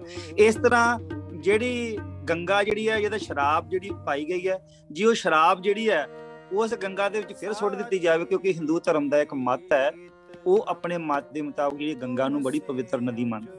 ਕਹਿੰਦੇ ਵੀ ਉਹੀ ਸ਼ਰਾਬ ਜਿਹੜੀ ਹੈ ਫਿਰ ਜੇ ਬਣਾ ਕੇ ਫਿਰ ਜੇ ਉਹਦੇ ਵਿੱਚ ਡੋਲ ਦਿੱਤੀ ਜਾਵੇ ਤੇ ਫਿਰ ਲੋਕੀ ਜਿਹੜੇ ਹੈਗੇ ਉਹ ਇਹ ਨਹੀਂ ਦੇਖਦੇ ਵੀ ਇਹਦੇ ਵਿੱਚ ਸ਼ਰਾਬ ਡੁੱਲੀ ਜਾਂ ਕੀ ਆ, ਉਹ ਫਿਰ ਉਹਦੀ ਪੂਜਾ ਕਰਨੀ ਸ਼ੁਰੂ ਕਰ ਦੇਣਗੇ, ਕਿਉਂਕਿ ਉਹ ਇਸ ਮਤ ਦੇ ਵਿੱਚ ਜਿਹੜਾ ਹੈ ਉਸ ਜਿਹੜੀ ਹੈ ਨਦੀ ਨੂੰ ਜਿਹੜਾ ਬੜਾ ਪਵਿੱਤਰ ਮੰਨਿਆ ਜਾਂਦਾ। ਕਹਿਣ ਦਾ ਭਾਵ ਇਹ ਹੈ, ਕਹਿੰਦੇ ਅੰਤ ਦੇ ਵਿੱਚ ਜਿਹੜਾ ਫਿਰ ਉਹ ਕਹਿੰਦੇ ਆ, ਮੇਰੀ ਜਾਤ ਕੁੱਟ ਬਾਂਡਲਾ ਢੋਲ ਟਵੰਤਾ ਫਿਰੈ ਉਦਾਸੀ ਨਿਤ ਆਸ ਪਾਸਾ ਅਬ ਵਿਪਰ ਪ੍ਰਧਾਨ ਤੈ ਕਰੇ ਕੰਡੌਤ ਤੇਰੇ ਸਰਨਾਏ ਰਵਿਦਾਸ ਦਾਸਾਨ ਦਾਸਾ। ਕਹਿੰਦੇ ਵੀ ਮਸਕੀਨ ਜੀ ਵੀ ਇਹ ਗੱਲ ਦਾ ਜ਼ਿਕਰ ਕਰਦੇ ਹੁੰਦੇ ਸਨ, ਗਿਆਨੀ ਸੰਤ ਸਿੰਘ ਜੀ ਮਸਕੀਨ ਜੀ, ਉਹ ਵੀ ਕਹਿੰਦੇ ਸਨ ਕਿ ਜਿਹੜਾ ਭਗਤ ਰਵਿਦਾਸ ਜੀ ਨੂੰ ਉਸ ਕਾਸ਼ੀ ਦਾ ਜਿਹੜਾ ਪੰਡਤਾਂ ਦਾ ਮੁਖੀ ਹੈ ਨਾ, ਸਭ ਤੋਂ ਜਿਹੜਾ ਸੁਪਰੀਮ ਪੰਡਤ ਹੈ, ਉਹ ਆ ਕੇ ਮੱਥਾ ਟੇਕਦਾ। ਪੰਡਤ ਦੇ ਕੋਲ ਕਹਿੰਦੇ ਕਿ ਮੈਥ ਦਾ ਗਿਆਨ ਹੋਵੇਗਾ, ਮੈਥਮੈਟਿਕਲੀ ਉਹ ਬਹੁਤ ਸਟਰੋਂਗ ਹੋਵੇਗਾ, ਜੋਤਿਸ਼ ਦੇ ਵਿੱਚ ਬੜਾ ਸਟਰੋਂਗ ਹੋਵੇਗਾ, ਸਾਇੰਸ ਦੇ ਤੌਰ ਤੇ ਬੜਾ ਸਟਰੋਂਗ ਹੋਵੇਗਾ, ਮਗਰ ਭਗਤ ਰਵਿਦਾਸ ਜੀ ਦੇ ਕੋਲ ਆਤਮਿਕ ਗਿਆਨ। ਚਾਹੇ ਭਗਤ ਜੀ ਜਿਹੜੇ ਹੈ ਉਹ ਇੱਕ ਉਸ ਵੇਲੇ ਦੀ ਗਰਦਾਨੀ ਹੋਈ ਅਸ਼ੂਤ ਜਾਤੀ ਚਮਾਰ ਜਾਤੀ ਦੇ ਨਾਲ ਸੰਬੰਧਿਤ ਸਨ, ਮਗਰ ਜੋ ਭਗਤ ਜੀ ਦਾ ਗਿਆਨ ਹੈ ਉਹ ਉਸ ਪੰਡਤ ਤੋਂ ਜਾਂ ਉਸ ਸੰਸਾਰ ਦੇ ਵਿੱਚ ਰਹਿੰਦੇ ਲੋਕਾਂ ਤੋਂ ਬੜਾ ਉੱਚਾ ਹੈ। ਤੇ ਕਹਿੰਦੇ ਹਨ ਕਿ ਮੇਰੀ ਜਿਹੜੀ ਜਾਤ ਦੇ ਜਿਹੜੇ ਲੋਕ ਹਨ ਨਾ, ਉਹ ਕਾਸ਼ੀ ਬਨਾਰਸ ਜਿਹੜਾ ਪਵਿੱਤਰ ਹਿੰਦੂਆਂ ਦਾ ਇੱਕ ਤੀਰਥ ਸਥਲ ਮੰਨਿਆ ਜਾਂਦਾ, ਉਹਦੇ ਆਲੇ ਦੁਆਲੇ ਰਹਿੰਦੇ ਆ ਤੇ ਅਸੀਂ ਉੱਥੇ ਨਿਵਾਸ ਕਰਦੇ ਹਾਂ। ਤੇ ਮੈਂ ਏਦਾਂ ਮੋਏ ਹੋਏ ਪਸ਼ੂਆਂ ਦਾ ਜਿਹੜਾ ਹੈ ਉਹ ਖੱਲ ਲਾ ਕੇ ਗੁਜ਼ਾਰਾ ਕਰਦਾ ਹਾਂ, ਜੋੜੇ ਗੰਢਦਾ ਹਾਂ। ਮਗਰ ਸਾਡੇ ਬੜੇ ਸਤਿਕਾਰਯੋਗ ਇੰਡੀਆ ਤੋਂ ਰਘਬੀਰ ਸਿੰਘ ਜੀ ਦੀਵਾਨਾ ਜੀ ਹੋਏ ਹਨ, ਉਹ ਕਹਿੰਦੇ ਹੁੰਦੇ ਸਨ ਕਿ ਭਗਤ ਰਵਿਦਾਸ ਜੀ ਨੇ ਇਕੱਲੇ ਜੋੜੇ ਨਹੀਂ ਗੰਢੇ। ਜੇ ਇਕੱਲੇ ਜੋੜੇ ਗੰਢੇ ਜਾਂਦੇ ਨਾ ਤਾਂ ਉਹਨਾਂ ਦਾ ਜੀਵਨ ਜਿਹੜਾ ਬਾਕੀਆਂ ਵਰਗਾ ਹੀ ਹੋਣਾ ਸੀ, ਮਗਰ ਉਹਨਾਂ ਨੇ ਜੋੜੇ ਗੰਢਣ ਦੇ ਨਾਲ ਨਾਲ ਸੰਸਾਰ ਦੇ ਲੋਕਾਂ ਦੇ ਪ੍ਰਭੂ ਪਰਮਾਤਮਾ ਅਕਾਲ ਪੁਰਖ ਦੇ ਨਾਲ ਮਨ ਵੀ ਗੰਢੇ, ਉਹਨਾਂ ਨੂੰ ਵੀ ਗੰਢਿਆ। ਤੇ ਇਸ ਤਰੀਕੇ ਦੇ ਨਾਲ ਜਿਹੜਾ ਹੈ ਫਿਰ ਜਦੋਂ ਸਾਹਿਬ ਸ੍ਰੀ ਗੁਰੂ ਨਾਨਕ ਦੇਵ ਜੀ ਮਹਾਰਾਜ ਉਦਾਸੀਆਂ ਵਿੱਚ ਜਾਂਦੇ ਹਨ ਤੇ ਉਸ ਵੇਲੇ ਭੇਟਾ ਹੁੰਦੀ ਹੈ ਬਾਬਾ ਰਵਿਦਾਸ ਜੀ ਦੇ ਨਾਲ, ਉਹਨਾਂ ਦਾ ਮੇਲ ਹੁੰਦਾ ਹੈ। ਉੱਥੇ ਜਿਹੜੀ ਉਹਨਾਂ ਤੋਂ ਜਿਹੜੀ ਬਾਣੀ ਜਿਹੜੀ ਹੈ ਉਹ ਇਕੱਤਰਿਤ ਕੀਤੀ ਜਾਂਦੀ ਹੈ, ਜਿਹੜੀ ਬਾਣੀ ਜਿਹੜੀ ਹੈ ਬਾਅਦ ਦੇ ਵਿੱਚ ਸਾਹਿਬ ਸ਼੍ਰੀ ਗੁਰੂ ਅੰਗਦ ਦੇਵ ਜੀ ਮਹਾਰਾਜ, ਸਾਹਿਬ ਸ਼੍ਰੀ ਗੁਰੂ ਅਮਰਦਾਸ ਮਹਾਰਾਜ ਜੀ, ਸਾਹਿਬ ਸ਼੍ਰੀ ਗੁਰੂ ਰਾਮਦਾਸ ਮਹਾਰਾਜ ਤੋਂ ਹੁੰਦੀ ਹੋਈ ਜਿਹੜੀ ਬਾਣੀ ਜਿਹੜੀ ਹੈ ਇਹ ਸਾਹਿਬ ਸ਼੍ਰੀ ਗੁਰੂ ਅਰਜਨ ਦੇਵ ਜੀ ਮਹਾਰਾਜ ਪਾਸ ਪਹੁੰਚਦੀ ਹੈ, ਜਿਹਦੀ ਫਿਰ ਪਹਿਲੀ ਐਡੀਟਿੰਗ ਦੇ ਵਿੱਚ ਜਿਹੜੀ ਹੈ ਭਗਤ ਰਵਿਦਾਸ ਜੀ ਦੀ ਇਹ ਬਾਣੀ ਦੇ 40 ਸ਼ਬਦ ਜਿਹੜੇ 17 ਰਾਗਾਂ ਦੇ ਵਿੱਚ ਹਨ ਇਹ ਸ਼ਾਮਲ ਜਿਹੜੇ ਹਨ ਉਹ ਹੁੰਦੇ ਹਨ। ਡਾਕਟਰ ਕਿਰਪਾਲ ਸਿੰਘ ਜੀ ਤੋਂ ਮੈਂ ਫਿਰ ਦੁਬਾਰਾ ਆਵਾਂਗਾ ਕਿ ਜੋ ਉਹਨਾਂ ਦੇ ਜ਼ਿਹਨ ਦੇ ਵਿੱਚ ਭਗਤ ਰਵਿਦਾਸ ਜੀ ਦਾ ਕੋਈ ਹੋਰ ਸ਼ਬਦ ਜਿਹੜਾ ਹੈ ਉਹਦੇ ਜੇ ਨਜ਼ਰ ਦੇ ਵਿੱਚ ਹੈਗਾ ਤੇ ਉਹਦੇ ਵਿਚਾਰ ਜਿਹੜੇ ਹਨ ਡਾਕਟਰ ਕਿਰਪਾਲ ਸਿੰਘ ਜੀ ਵੀ ਰੱਖ ਸਕਦੇ ਹਨ, ਤੇ ਜੇ ਸਾਡੇ ਨਾਲ ਕੋਈ ਹੋਰ ਗੁਰਮੁਖ ਪਿਆਰੇ ਜੁੜੇ ਹਨ ਉਹ ਵੀ ਇੱਕ ਵਾਰੀ ਸਾਨੂੰ ਜਿਹੜੇ ਹੈਗੇ ਆ ਉਹ ਅਵਗਤ ਕਰਾ ਦੇਣ ਤੇ ਆਪਾਂ ਉਹਨਾਂ ਦੇ ਨਾਲ ਵੀ ਮਿਲ ਸਕਦੇ। ਪਹਿਲਾਂ ਡਾਕਟਰ ਕਿਰਪਾਲ ਸਿੰਘ ਜੀ ਆਪ ਜੀ ਜਿਹੜੇ ਹੈਗੇ ਜੇ ਕੋਈ ਆਪ ਜੀ ਦੇ ਜ਼ਿਹਨ ਦੇ ਵਿੱਚ ਸ਼ਬਦ ਹੈ ਤਾਂ ਉਹ ਜ਼ਰੂਰ ਜਿਹੜਾ ਹੈਗਾ ਉਹ ਗੁਰਮੁਖ ਜਨਾਂ ਦੇ ਨਜ਼ਰ ਦੇ ਵਿੱਚ ਲੈ ਕੇ ਸਾਹਿਬ ਜੀ। ਮੇਰੇ ਤੋਂ ਪਹਿਲਾਂ ਇਹ ਜਿਹੜੇ ਭਗਵਾਨ ਦਾਸ ਜੀ ਉਹਨਾਂ ਨੂੰ ਪੁੱਛੋ ਕੁਛ। ਹਾਂਜੀ भगवान दास जी, आप हमारी बात सुन रहे हैं तो आप अपना जो है वक्तव्य जो है ਅਤੇ ਆਪਣੇ ਜੀਵਨ ਦੇ ਵਿਚਾਰ ਜਿਹੜੇ ਹੈ ਭਗਤ ਰਵਿਦਾਸ ਜੀ ਦੇ ਪ੍ਰਥਾਏ ਦੇਣ ਦੀ ਕਿਰਪਾਲਤਾ ਕਰੋ ਜੀ। श्री भगवान दास जी। जी धन्यवाद, धन्यवाद जी। आपका धन्यवाद। मैं सबसे पहले तो आपको और आपके जो है मेघराज जी का और वॉइस ऑफ मानवता का बहुत बहुत धन्यवाद दूंगा कि हमारे जो है दलित महापुरुषों के लिए आपने जो कार्यक्रम चालू किया है जी उसके लिए मैं कोट आपको भी धन्यवाद देता हूँ। और सबसे पहले आज जो आपने कार्यक्रम किया है हमारे संत श्रोमणी जी रविदास महाराज जी के जो महापुरुष थे जी उनके जन्मोत्सव पर आपने जो कार्यक्रम किया है उसके लिए कोट बधाई। कहना ये चाहूंगा कि हमारे महापुरुषों ने जी और ये जो अपने आप को एक समान समझता है कि हमसे देश चल रहा है, हम देश में बहुत बड़े बुद्धिमान समझता है आपको। जी जी जी जी चलते जाइए अपने आप को बहुत बुद्धिजीवी तख्ता समझता है जो जी जी। और हम लोगों को किस तरीके से अंधविश्वास में ले जा करके और हमसे गोबर की पूजा करवा देते हैं, हमसे दिलौर बाबा की पूजा करवा देते हैं, पत्थरों की पूजा करवा देते हैं, मूर्ति पूजा करवा देते हैं। मरे अगर हमारे यहाँ कोई गमी हो जाए तो उसका भी खाने का काम करते हैं। लेकिन सबसे बड़े विचार करने वाली बात है बड़े भाई कि जो हमारे महापुरुष हुए हैं जी जी उन महापुरुषों ने जी में इतने श्रेष्ठ, चाहे वो डॉक्टर भीमराव अंबेडकर साहब को देख लीजिए जो दुनिया के सबसे बड़े विद्वानों में आए हैं, इनके पास नहीं था संविधान बनाने के लिए कोई। जी जी जी और हमारे संत शिरोमणि और के लिए नहीं कहा गया, संत शिरोमणि अगर कहा गया तो हमारे जो रविदास जी हैं, हमारे जो दलित समाज के महापुरुष थे उन महापुरुषों के लिए शिरोमणि शब्द का प्रयोग किया गया है। उन्होंने कहा भी है, कई जगह उन्होंने कहा है, बोले मन चंगा तो कठौती में गंगा। उनका एक प्रसंग आता है कि मन चंगा वही साखी में सुनाने की बात कर रहा था, पहले वही साखी सुनाई थी मैंने, वहां से बात की थी। जी जी जी आप कर सकते हैं बात। जी जी जी जी नहीं अब आपकी अगर आप कह चुके हैं तो चूंकि हमें आपकी थोड़ी सी आप पंजाबी में बोल रहे थे जी जी तो जी पंजाबी हमारे समझ में नहीं आती है, हम हिंदी वाले हैं। तो वो कहते हैं दूसरी चीज उन्होंने एक और कही है, ऐसा चाहूं राज में जहां मिले सबको अन्न, छोटा बड़ो सब सम बसे, छोटे बड़े सब सम बसे, रैदास रहे प्रसंग। तो ये हमारे महापुरुषों का बहुत बड़ा बलिदान है। ये इतने बड़े तपधारी हुए हैं, एक ही नहीं मैं कहूँगा चेता चमार के बारे में कथा, चेता चमार का भी प्रसंग आता है क्योंकि ये पहले हमारा जो वंश था आज उसे चमार नाम से कहा जाता है, वो पहले सदियों पहले उसका चामर वंश के नाम से प्रसिद्ध था। चामर नाम के नाम से हमारे लोगों के साथ ठगी का काम वो लोग पहले भी करते आए।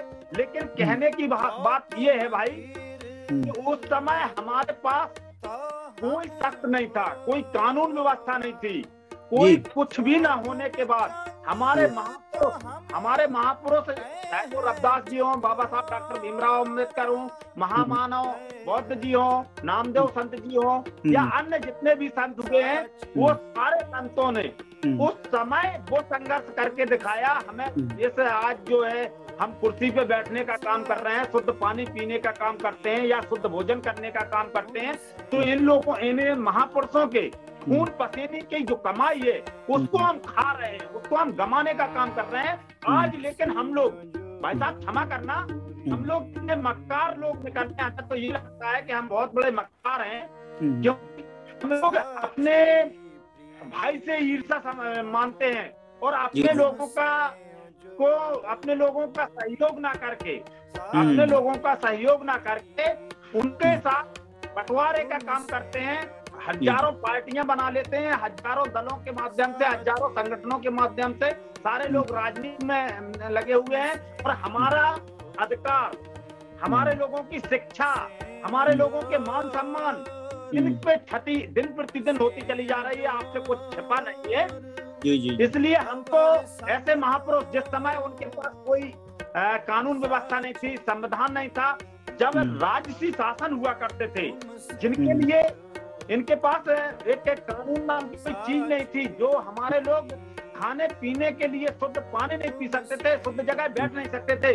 आपने देखा होगा रैदास, जब रविदास, संत शिरोमणि रविदास जी एक बार काशी नगरी में जूता बनाने का काम कर रहे थे, और एक पंडित जी वहाँ जा रहे थे, क्या कहते हैं, गंगा नहाने।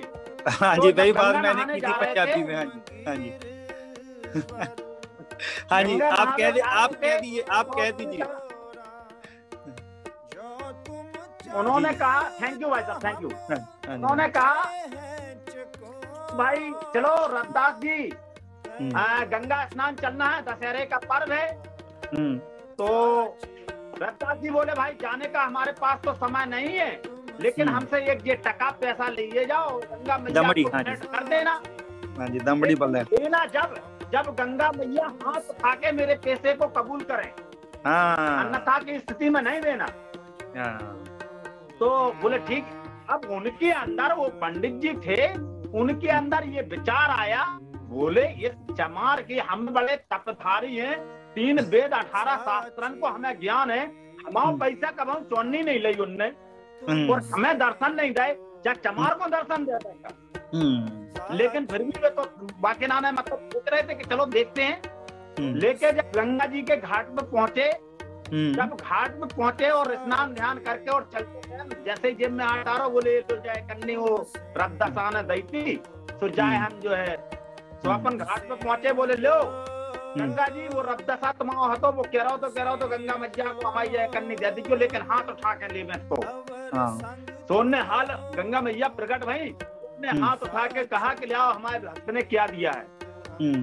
तो वो अठन्नी उनने दे दी, चलते टाइम गंगा मैया बोली भैया ये हमारी भेंट है, तो रविदास जी को दे देना। कंगन दिए थे, एक कंगन लेकर के, हाँ एक कंगन दिया था। एक कंगन लेके जब वो वहाँ आए काशी नगरी में, तो काशी नगरी, उस कंगन पे पंडित जी की नियत खराब हो गई, बेईमान हो गया पंडित, और नियत खराब होने के बाद जी बेईमान हो गया पंडित। हेलो, हाँ जी आप चलते जाइए। बेईमान हो गया। जब बेईमानी की नियत आ गई, तो उसने जो है दूसरा रास्ता बदल के गया। इसी तरह से काशी नगरी के सारे रास्तों में गया, परंतु वो देखता क्या है कि जिस रास्ते से जाता है, उसी रास्ते में हर तीसरे स्थान पे रविदास जी बैठे नजर आते हैं। अच्छा जी। जब रविदास जी बैठे नजर आते हैं, लेकिन वो निकल जाता है और वो कंगन ले जाके उसके यहाँ देता है, राजा के यहाँ। राजा रनवास में भेज देते हैं। रानी जी देखती हैं उस कंगन को, बहुत प्रसन्न होती हैं और कहती हैं इसका हमें जोड़ चाहिए, अगर दूसरा कंगन नहीं मिलेगा तो हम खाना नहीं खाएंगे। उधर पंडित को गिरफ्तार कर लिया। फिर पंडित को बुलाया और बुला के पंडित को गिरफ्तार कर लिया और कहा यदि दूसरा कंगन नहीं आया तो तुझे खोद गड्ढे जमीन में गाड़ देंगे। ठीक है। तो अब वो बड़ा उसने कहा कंगन दूसरा आ ही कहां से सकता। इसके बाद जब उन्होंने कहा ठीक है हम 3 दिन में आके आपको जो है कंगन देंगे, पहुंचा रविदास जी के पास बड़ा दुखी होकर के रोने गाने लगा।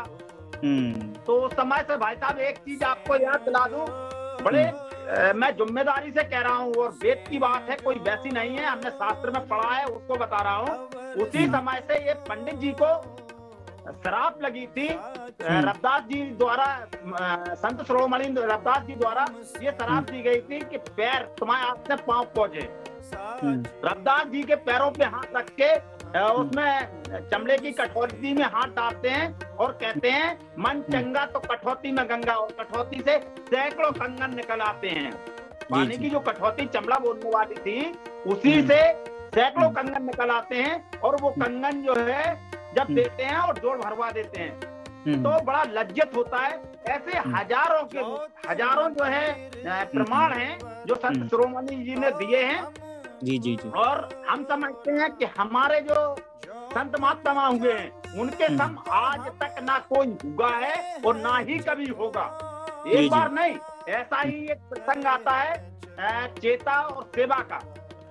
वो द्वापर की बात है। द्वापर में जब दुर्योधन राजा हुआ करता था तो एक बार, क्या भाई साहब मुझे समय है या थोड़ा हम साखियों के बारे में, तो आपने जो साखी बयान की है वो, क्योंकि हमने इसको देखना है कि इसमें सच्चाई, क्योंकि जो साखियां होती है ना, कोई भी कहानियां होती है उसमें समय समय पर लोग अपने तरफ से कुछ ना कुछ जोड़ के इसमें ऐड करते जाते हैं। जो गुरबानी है, जो शुद्ध उच्चारण है, जो गुरबानी 40 शब्द जो साहिब श्री गुरु ग्रंथ साहिब में शामिल किए गए हैं भगत रविदास जी के, हम उनके बारे में पहले बात की है कि एक शब्द आता है वहां पर कि बाबा रविदास जी कहते हैं कि हे संसार के लोगों मेरी बात सुनो, मेरी जो जात है वो बहुत ही मशहूर जात है, उसे चमार कहते हैं। और मैं क्या है, मुझे चमार कहते हैं, मगर मेरे दिल में प्रभु परमात्मा का नाम बसा हुआ है। फिर वो उदाहरण देते हैं, 2 उदाहरण देते हैं वहां पर। मैंने इसको पंजाबी में पहले ट्रांसलेट कर दिया, आपको मैं हिंदी में समझा रहा हूँ। कहते हैं जो गंगा को बहुत पवित्र नदी माना जाता है। कहते हैं कि इस गुरबानी में इसका शामिल है इसको, और मैं इसकी ट्रांसलेशन व्याख्या कर रहा हूँ कि कहते हैं जो गंगा का जो पानी है ना, उससे यदि शराब बनाई जाए तो जो संत जान है, साधु जान है, वो उस शराब का सेवन नहीं करेंगे। भगवान दास जी, आप मेरी बात सुन रहे हैं ना जी? जी सुन रहा हूँ। हाँ, कहते हैं कि क्या है, गंगा का पानी जितना मर्जी पवित्र हो, मगर यदि उस पानी से जो शराब बनाई गई ना, उसको संत जान जो है वो सेवन उसका नहीं करेंगे। ऐसे एक ताड़ का दरख्त है, ताड़ का दरख्त जो है वो आपके इलाके में पहले जो है वो अपवित्र दरख्त माना जाता था, उसके नजदीक से कोई गुजरता नहीं था। कहते हैं कि वो बहुत अपवित्र दरख्त है। मगर इन दोनों की उदाहरण लेके बात की जाए कि कहते हैं वो जो शराब जो है, यदि वो किसी न किसी तरीके से फिर गंगा नदी में फिर मिल जाए तो लोग गंगा के उस पानी को जो है वो फिर नमस्कार करना शुरू कर देंगे, उस गंगा के पानी को नमस्कार करना शुरू कर देंगे। और जो ताड़ी का दरख्त है उस पर यदि प्रभु परमात्मा का नाम लिख दिया जाए, परमात्मा का, भगवान का नाम लिख दिया जाए, तो जो वो ताड़ी का दरख्त है ना, जो उसके पत्तों पर लोग उसको पूजना शुरू कर देंगे, जिसको वो अपवित्र मानते। कहते ऐसे ही समाज में लोगों को जो मनु ने अलग अलग तरीके से बांट के रखा है, ये हमारी बेसमझी की निशानी है कि हम लोग जो है वो अलग अलग फिरकों में बंटे हुए हैं। कहते हैं कि मगर कहते हैं काशी का जो सबसे बड़ा पंडित है ना, जो सबसे बड़ा पंडित है, जिसके पास बहुत ज्ञान है, जो लोग उसको मानते हैं, कहते हैं वो जो पंडित है ना, वो मेरे को रोज आके नमस्कार करता है, वो मेरे को दंडावत प्रणाम करता है, जैसे डंडे की तरह लेट के प्रणाम करते हैं, दंडौत करते हैं। वहां पर बाबा जी ने लिखा है, बाबा रविदास जी ने, कि जो वो पंडित है ना, वो मेरे को जो है वो नमस्कार करता है रोज आकर के। क्यों? क्योंकि मेरे पास वो सकाल प्रभु परमात्मा का ज्ञान है, उसके पास ज्योतिष का ज्ञान होगा, मैथ का ज्ञान होगा, दूसरा ज्ञान होगा, मगर जो जो पंडित के पास है वो इसका ज्ञान है, मगर मेरे पास जो है वो काल प्रभु परमात्मा का ज्ञान है। इसलिए जो है वो पंडित जो है मेरे को आके नमस्कार करता है, जिसको दुनिया मानती है वो आके मेरे को माथा टेकता है। कहने का भाव ये है। और पहला शब्द आता है श्री राग में, तो ही मोही मोही तो ही अंतर कैसा। प्रभु परमात्मा से बातें कर रहे हैं बाबा रविदास जी। हम संसार के लोगों के साथ जैसे बातें करते हैं ना, ऐसे बाबा जी, बाबा रविदास जी ने भगवान से बातें की है। कहते हैं मेरे और तेरे में मेरे में क्या क्या अंतर है। कहते हैं कान्य का कटिक जल तरंग जैसा। कहते जैसे जल और तरंग का संबंध है ना, जल और लहरों का संबंध है, जैसे सोना और सोने के आभूषणों का संबंध है, वही संबंध है। सोने के आभूषण कहाँ से आते हैं? सोने से आते हैं। तरंगे कहाँ से पैदा होती हैं? पानी से पैदा होती हैं। ऐसे ही भगत और प्रभु परमात्मा का आपस में ये संबंध है। और एक जगह पर मैं आपको हैरानी की बात बताता हूँ, क्योंकि हमने गुरबाणी का विचार नहीं किया। एक जगह पर शब्द आता है भगत रविदास जी का, कहते जो हम बांधे मोह फांस, हम प्रेम बंधन तुम बांधे, अपने शूटन को जतन करो, हम शूटे तुम्हारा दे। कहते जैसे अकाल पुरख प्रभु परमात्मा जियो, जैसे आपने संसार को मोह माया में फांसा हुआ है ना, मैंने आपको, भगत रविदास जी प्रभु परमात्मा को कह रहे कि मैंने आपको प्रेम के बंधन में बांधा हुआ है। परमात्मा को कह रहे हैं भगत रविदास जी। जो बातें हैं, इतनी कमाल की बातें हैं, आप सुन के हैरान होंगे। कहते हैं कि अब भगवान प्रभु परमात्मा जी आप मेरे से छूट के बताओ, अपने शूटन को जतन करो। कहते मैं छूट गया हूँ। मैं कैसे छूटा हूँ? हम छूटे तुम आराधे। मैंने प्रभु परमात्मा का नाम लेके मैं संसारी मोह माया से, इस विकारों की दुनिया से, इस पाप की दुनिया से मैंने अपने आप को ऊपर उठा लिया। मैं इससे दूर हो गया हूँ, मगर प्रभु परमात्मा वाहिगुरु जियो आप मेरे को अपने आप से दूर नहीं कर सकते। क्यों? क्योंकि मैंने प्रेम की डोरी से आपको बांध लिया। ऐसी ही विचार, इतनी कमाल की विचारधारा जो है वो बाबा रविदास जी की थी। हमने ये कह दिया कि इस जाति से ये संबंध हैं और हमें ही इनको मानने का हक है। नहीं, भगत रविदास जी की जो वाणी है वो पूरे संसार के लिए, पूरे संसार के लिए। और इससे जरूरी नहीं है कि एक जात ही इसका फायदा ले सकती है। नहीं, ये पूरे संसार के लिए। जहाँ पर जब साहिब श्री गुरु ग्रंथ साहिब महाराज को माथा टेका जाता है ना, तो सिर्फ 6 गुरुओं को, 10 गुरु साहिबानों को माथा नहीं टेका जाता। भगत रविदास जी को भी माथा टेका जाता है, बाबा फरीद जी को भी माथा टेका जाता है, भगत नामदेव जी को उसके साथ में ही माथा टेका जाता है। जहाँ पर कोई भिन्न भेद रह नहीं गया, 1% का भिन्न भेद नहीं, वहां पर ही पंडित रामानंद की वाणी है, पंडित परमानंद की वाणी है, धन्ना जाट की वाणी है, बाबा रविदास जी की वाणी है। जिसको संसार ने अशुद्ध कहा, जिसको दुरकारा, साहिब श्री गुरु ग्रंथ साहिब में इन सब को इकट्ठा कर, क्योंकि एक बात थी विचारधारा की। साहिब श्री गुरु नानक देव जी, भगत रविदास जी की, भगत कबीर जी की विचारधारा जो थी ना, आइडियोलॉजी जो थी, वो आपस में मिलती थी। बात तो यहाँ पर विचारों की है। इनके विचार इकट्ठे थे। इन विचारों को जो है वो इकट्ठा करके जो है वो साहिब श्री गुरु ग्रंथ साहिब महाराज में इसमें शामिल किया गया। और ये कमाल के विचार है, क्योंकि हम दूसरी बातों को मानना शुरू कर देते हैं। कोई साखियां इनके नाम पर बना ली, करामातें दिखाने वाली बात हो गई। चाहे उनमें से यदि अच्छी शिक्षा निकलती है उसको मानना चाहिए, मगर हम करामातों के दौर में पड़ गए कि वो इसलिए महान थे कि उन्होंने ये करामात की थी, उन्होंने ये करामात की थी। मगर जो उनकी जो शिक्षा है ना, जो उनकी शिक्षा जो गुरबानी में दर्ज है, वो इन करामात से बहुत ऊपर है, बहुत ऊपर है। सही बात। इंसान जो है वो अपने विचार से जाना जाता है, अपने कर्म से, अपने विचार से जाना जाता है। भगत रविदास जी ने, बाबा नामदेव जी ने, भगत कबीर जी ने अपने परिवारों को भी पाला।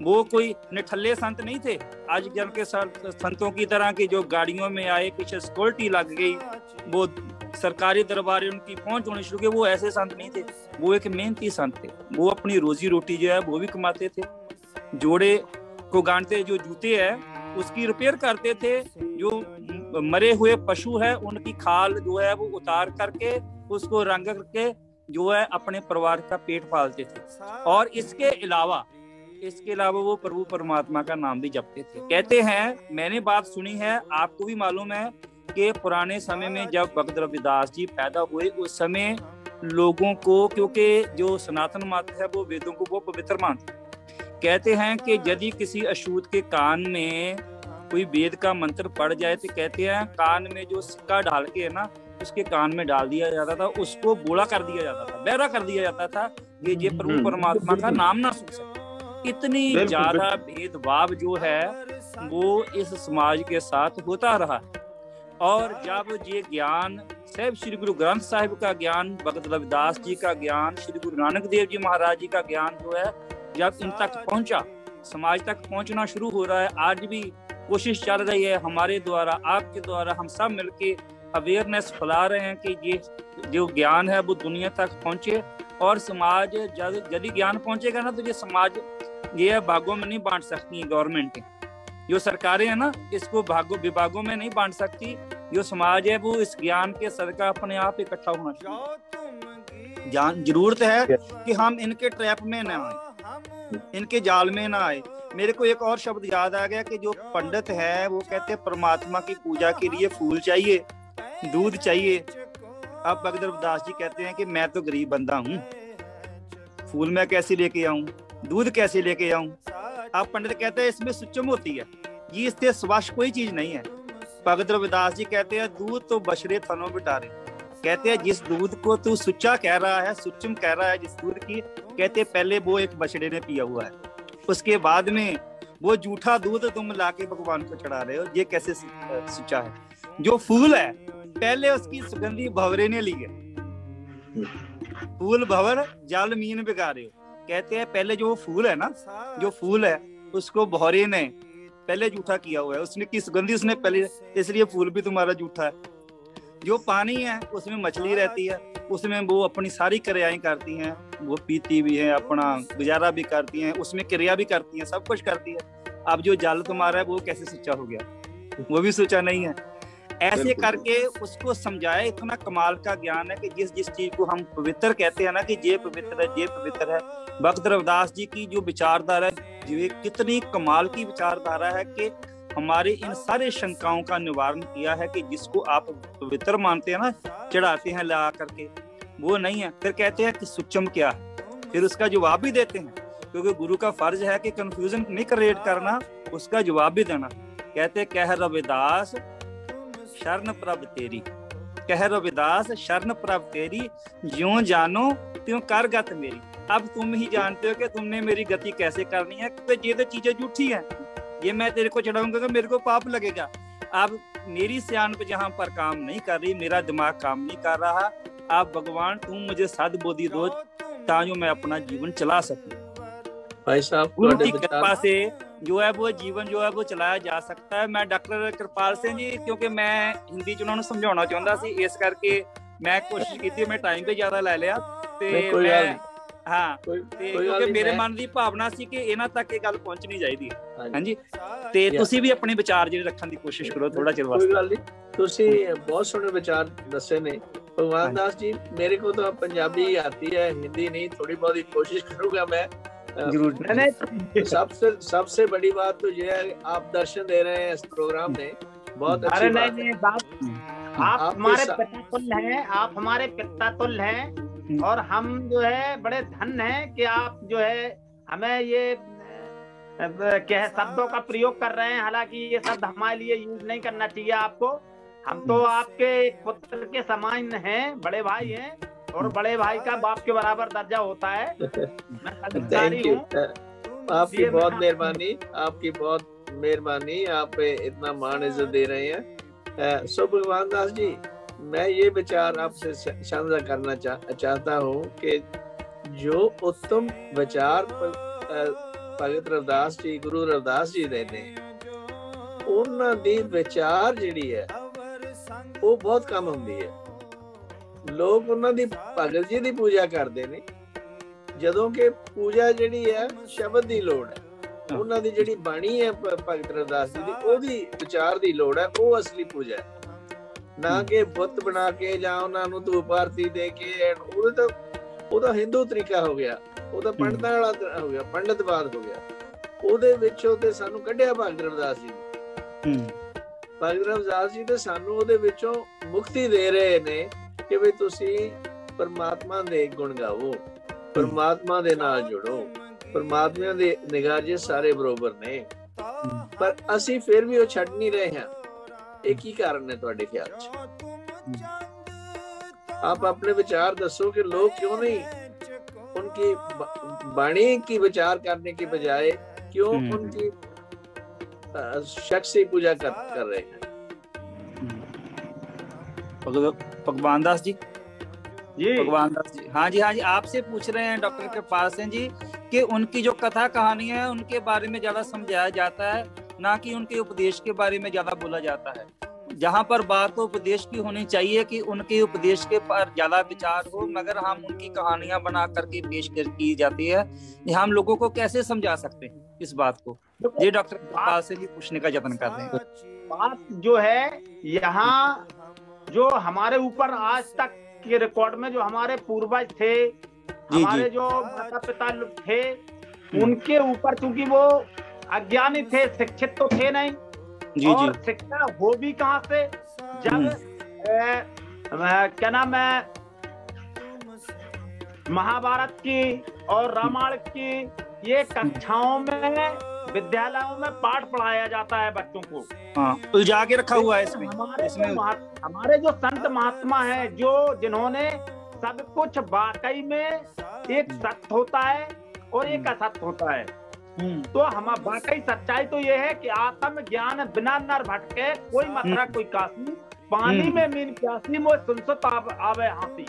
हम लोग वाकई सच्चाई में हमारे जो महापुरुष थे, संत रविदास जी हो या और भी चेतन है, जी जी, सेवा है, इन महापुरुषों के द्वारा मैं वही बताने जा रहा था। लेकिन इनकी कथाएं, इनकी कथाओं का उल्लेख कहीं कोई पुस्तक में नहीं दिया गया, इसलिए ये अपने तौर से बनाई गई है।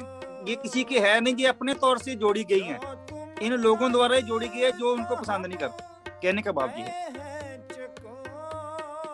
जी जी, आवाज नहीं आ रही, आवाज कटी गई। भगवान दास जी, आप आवाज सुन रहे हैं जी? अनम्यूट करो, अनम्यूट इज म्यूटेड, अनम्यूट करो। मेरे ख्याल उन्होंने संपर्क मान नहीं रहा।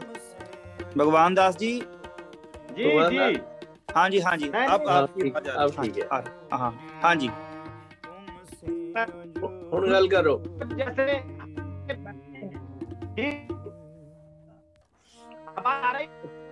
आवाज कट रही है आपकी जी, कट रही है आवाज, आवाज कट रही है, आवाज कट रही है। नेटवर्क तो ठीक है, बीच में फोन आ गया ना, इसलिए कट गई होगी। हाँ जी, ऐसा हो सकता है। अच्छा भगवान दास जी, बात ये है भगवान दास जी कि हम इस विचारधारा में कैसे शुरुआत करें इसकी, ताकि जो बाकी कथा कहानी है और जो हिंदू रीत रिवाज है उनसे कैसे छुटकारा पाए, इस पर विचार करने की लोड़ है हमें। बिल्कुल नहीं। मनदीप सिंह जी, हाँ जी, हाँ जी, ਅਸੀਂ ਆਪਣੇ ਜਿਹੜੀ ਪ੍ਰੋਬਲਮ ਹੈ ਇਹ ਹੁਣ ਦੇਖੋ ਰਵਦਾਸੀਆ ਗਰੁੱਪ ਬਲਨ ਵਾਲੇ ਜਾਂ ਕੋਈ ਹੋਰ, ਹਾਂ ਜੀ, ਬਲਨ ਵਾਲੇ, ਹਾਂ ਜੀ, ਹਾਂ ਜੀ, ਉਹਨਾਂ ਦੀ ਗੱਲ ਸਾਰੇ ਅਲੱਗ-ਅਲੱਗ ਕਰ ਰਹੇ ਆ, ਵਿਚ ਇਜ਼ ਅਗੇਨ ਉਹ ਸੇਮ ਜਿਹਨੂੰ ਕਹਿੰਦੇ ਆ ਅਸੀਂ ਮਨੂਵਾਦ ਦੀਆਂ ਗੱਲਾਂ ਹੋ ਰਹੀਆਂ ਨੇ। ਬਿਲਕੁਲ, ਉਹਨਾਂ ਨੇ ਜੀ, ਤੁਹਾਨੂੰ ਮੈਂ ਦੱਸਾਂ ਕਿਉਂਕਿ ਸਾਡੇ ਲਾਗੇ ਉਹ ਡੇਰਾ ਤਕਰੀਬਨ 15-20 ਕਿਲੋਮੀਟਰ ਦੂਰ ਪੈਂਦਾ ਜਿੱਥੇ ਮੇਰਾ ਜਨਮ ਹੋਇਆ ਜਾਂ ਜਿੱਥੋਂ ਹੈਗੇ ਆ, ਤੇ ਮੈਂ ਉਹਨਾਂ ਬਾਰੇ ਕਾਫੀ ਜਾਣਦਾ ਹੈਗਾ। ਤੇ ਉਹਨਾਂ ਨੇ ਪਹਿਲਾਂ ਤੋਂ ਠੀਕ ਸੀਗੇ, ਮੈਂ ਉਹਨਾਂ ਦੇ ਇੱਕ ਵਾਰੀ ਗਿਆ ਵੀ ਸੀ, ਜਿਹੜਾ ਉਹ ਬਾਬਾ ਰਾਮਾਨੰਦ ਜੀ ਨੂੰ ਗੋਲੀ ਮਾਰ ਦਿੱਤੀ ਸੀਗੀ, ਤੇ ਉਹ ਪੰਚਮ ਪਾਤਸ਼ਾਹ ਦਾ ਸ਼ਬਦ ਗਾ ਰਿਹਾ ਸੀ ਉਸ ਟਾਈਮ। ਜਦੋਂ ਮੈਂ ਤਾਂ ਇੱਕ ਵਾਰੀ ਅਸੀਂ ਕੀਰਤਨ ਕਰਨ ਗਏ ਉਹਨਾਂ ਦੇ ਡੇਰੇ ਵੀ, ਤੁਹਾਨੂੰ ਦੱਸੀ, ਉਦੋਂ ਗਏ, ਉਦੋਂ ਸਿੱਖਾਂ ਦੇ ਨਾਲ ਉਹਨਾਂ ਦੇ ਚੰਗੇ ਸੰਬੰਧ ਸੀਗੇ। ਉਹਨਾਂ ਤੋਂ ਬਾਅਦ ਵੀ ਜਦੋਂ ਉਹਨਾਂ ਤੋਂ ਜ਼ਿਆਦਾ ਪ੍ਰਭਤਾ ਆ ਗਈ ਹੈ ਨਾ, ਜਦੋਂ ਉਹਨਾਂ ਦੇ ਨਾਲ ਜ਼ਿਆਦਾ ਜੁੜ ਗਿਆ, ਤੇ ਉਹ RSS ਦੇ ਟਰੈਪ ਦੇ ਵਿੱਚ ਆ ਗਏ। ਹੁਣ ਉਹਨਾਂ ਨੇ ਆਪਣੇ ਵੱਖਰੇ ਮੰਦਿਰ ਬਣਾ ਕੇ ਬਾਬੇ ਰਵਿਦਾਸ ਦੀਆਂ ਮੂਰਤੀਆਂ ਰੱਖ ਦਿੱਤੀਆਂ। ਜਿਹੜੀਆਂ ਮੂਰਤੀਆਂ ਦਾ ਵਿਰੋਧ ਭਗਤ ਰਵਿਦਾਸ ਜੀ ਨੇ ਕੀਤਾ ਸੀਗਾ ਨਾ, ਉਹ ਮੂਰਤੀਆਂ ਉਹਨਾਂ ਨੇ ਲਿਆ ਕੇ ਆਪਣੇ ਮੰਦਿਰ ਬਣਾ ਕੇ ਉਹਦੇ ਵਿੱਚ ਰੱਖਦੀਆਂ, ਤੇ ਆਪਣੀ ਬਾਣੀ ਵੀ ਅਲੱਗ ਕਰ ਲਈ। ਉਹਨਾਂ ਨੇ ਆਪਣੇ ਬਾਬਿਆਂ ਦੀ ਬਾਣੀ ਜਿਹੜੀ ਹੈਗੀ ਆ ਆਪਣੇ ਨਾਮ ਦੇ ਉੱਤੇ, ਬਾਬਿਆਂ ਨੇ ਵੀ ਨਹੀਂ ਰਚੀ, ਆਪਣੇ ਕੋਲੋਂ ਆਪੇ ਹੀ ਬਣਾ ਕੇ ਜਿਹੜੀ ਹੈਗੀ ਆ ਉਹ ਬਾਣੀ ਜਿਹੜੀ ਹੈਗੀ ਆ ਉਹ ਲੋਕਾਂ ਨੂੰ ਏਦਾਂ ਭਰਮ ਭੁਲੇਖਿਆਂ 'ਚ, ਉਹਨਾਂ ਨੇ 4-5 ਸਾਲ ਹੋ ਗਏ ਉਹ ਇਹ ਚੀਜ਼ ਦੇ ਵਿੱਚ ਬਹੁਤ ਅੱਗੇ ਨਿਕਲ ਗਏ। ਕਾਸ਼ੀ ਦੇ ਵਿੱਚ ਉਹਨਾਂ ਨੂੰ ਪੈਸਾ ਪੂਸਾ ਚੜਿਆ, ਉੱਥੇ ਜਾ ਕੇ ਉਹਨਾਂ ਨੇ ਬਾਬਾ ਰਵਿਦਾਸ ਜੀ ਦਾ ਜਿਹੜਾ ਜਨਮ ਸਥਾਨ ਸੀ ਉੱਥੇ ਵੀ ਕਬਜ਼ਾ ਕਰ ਲਿਆ, ਉੱਥੇ ਵੀ ਜਾ ਕੇ ਮੂਰਤੀਆਂ ਬਣਾ ਦਿੱਤੀਆਂ, ਉੱਥੇ ਜਾ ਕੇ ਜੱਗ ਕਰਨਾ ਪਏ, ਕੀ ਕੁਛ ਕਰਨਾ ਪਏ, ਉਹ ਬਿਲਕੁਲ ਅਲੱਗ ਹੋ ਗਏ, ਇੱਕ ਅਲੱਗ ਵਿਚਾਰਧਾਰਾ ਹੋ ਗਈ ਉਹਨਾਂ ਦੀ। ਮਗਰ ਜਿਹੜੀ ਬਾਬਾ ਰਵਿਦਾਸ ਜੀ ਦੀ ਬਾਣੀ ਆ ਨਾ, ਬਾਜਦਾ ਸਾਹਿਬ ਸ੍ਰੀ ਗੁਰੂ ਨਾਨਕ ਦੇਵ ਜੀ ਨੇ ਕਿਹਾ ਕੂੜ ਨਖੁੱਟੈ ਨਾਨਕਾ ਓੜਕ ਸੱਚ ਰਹੀ, ਉਹ ਸੱਚਾਈ ਜਿਹੜੀ ਆ ਦੁਨੀਆ ਦੇ ਸਾਹਮਣੇ ਇੱਕ ਨਾ ਇੱਕ ਦਿਨ ਆਉਣੀ ਆ, ਇਹਨਾਂ ਦਾ ਝੂਠ ਫੜਿਆ ਹੀ ਜਾਣਾ ਤੇ ਇਹਨਾਂ ਨੂੰ ਫਿਰ ਦੁਬਾਰਾ ਜਿਹੜਾ ਹੈਗਾ ਸਿੱਖ ਪੰਥ ਵੱਲ ਨੂੰ ਜੋੜਨਾ ਪੈਣਾ। ਅੱਜ ਜੇ ਵਿਰੋਧ ਹੋ ਗਏ ਆ ਤੇ ਇਹਦੇ ਵਿੱਚ ਇਹਨਾਂ ਦੀ ਬੇਸਮਝੀ ਦੀ ਨਿਸ਼ਾਨੀ ਹਾਂਜੀ ਕਰ ਰਹੇ ਹਾਂਜੀ। ਤੇ ਅੰਤ ਦੇ ਵਿੱਚ ਇਹ ਅਸੀਂ ਕਹਿਣਾ ਚਾਹੁੰਦੇ ਆ ਵੀ ਜੋ ਅਸਲ ਉਪਦੇਸ਼ 40 ਸ਼ਬਦਾਂ ਵਿੱਚ ਸਾਹਿਬ ਸ੍ਰੀ ਗੁਰੂ ਗ੍ਰੰਥ ਸਾਹਿਬ ਜੀ ਦਾ ਹੈਗਾ, ਉਹਨੂੰ ਅਸੀਂ ਆਮ ਲੋਕਾਂ ਤੱਕ, ਇਹਨਾਂ ਲੋਕਾਂ ਤੱਕ ਅਸੀਂ किस तरह पहुंचा सकिए। ये हमारे श्रोता हैं, ये साहिब श्री गुरु ग्रंथ साहिब जी की बाणी पढ़े ज़्यादा से ज़्यादा, क्योंकि ये हिस्टोरिकल, ये सच्चाई के बिल्कुल जो है साथ में मिलती है। जो भगत रविदास जी की जो प्योर बाणी है वो साहिब श्री गुरु ग्रंथ साहिब में जो वो शामिल है। इसके अलावा जो दूसरी बाणियाँ जो ये लोग बताते हैं, जो कथा कहानियाँ हैं, ये उनके साथ जुड़ी गई हैं, मगर भगत रविदास जी के जीवन के साथ में या उनकी लिखत के साथ उनका कोई भी संबंध नहीं है, जिसमें इन्होंने मिक्सअप कर दिया है या जो इन्होंने हिस्ट्री को मैनिपुलेट कर दिया बाबा रविदास जी के बारे में। जो बातें साहिब श्री गुरु ग्रंथ साहिब में जो लिखी हुई है वो सुरक्षित हैं, सिख कौम के हाथों में सुरक्षित है वो 40 शब्द, उनका जो है उस पर विचार जो है ज्यादा से ज्यादा किया जाए, इसके बारे में जो है हम सबको कोशिश करनी चाहिए। डॉक्टर कृपाल सिंह जी आप भी ਤੁਸੀਂ ਵੀ ਪ੍ਰੋਗਰਾਮ ਨੂੰ ਜੁਆਇਨ ਕੀਤਾ, ਸ਼੍ਰੀ ਭਗਵਾਨ ਦਾਸ ਜੀ ਨੇ ਵੀ ਪ੍ਰੋਗਰਾਮ ਨੂੰ ਜੁਆਇਨ ਕੀਤਾ, ਅਸੀਂ ਜਿਹੜਾ ਹੈਗਾ ਆਪ ਉਹਨਾਂ ਦਾ ਧੰਨਵਾਦ ਕਰਦੇ ਹਾਂ ਜੀ।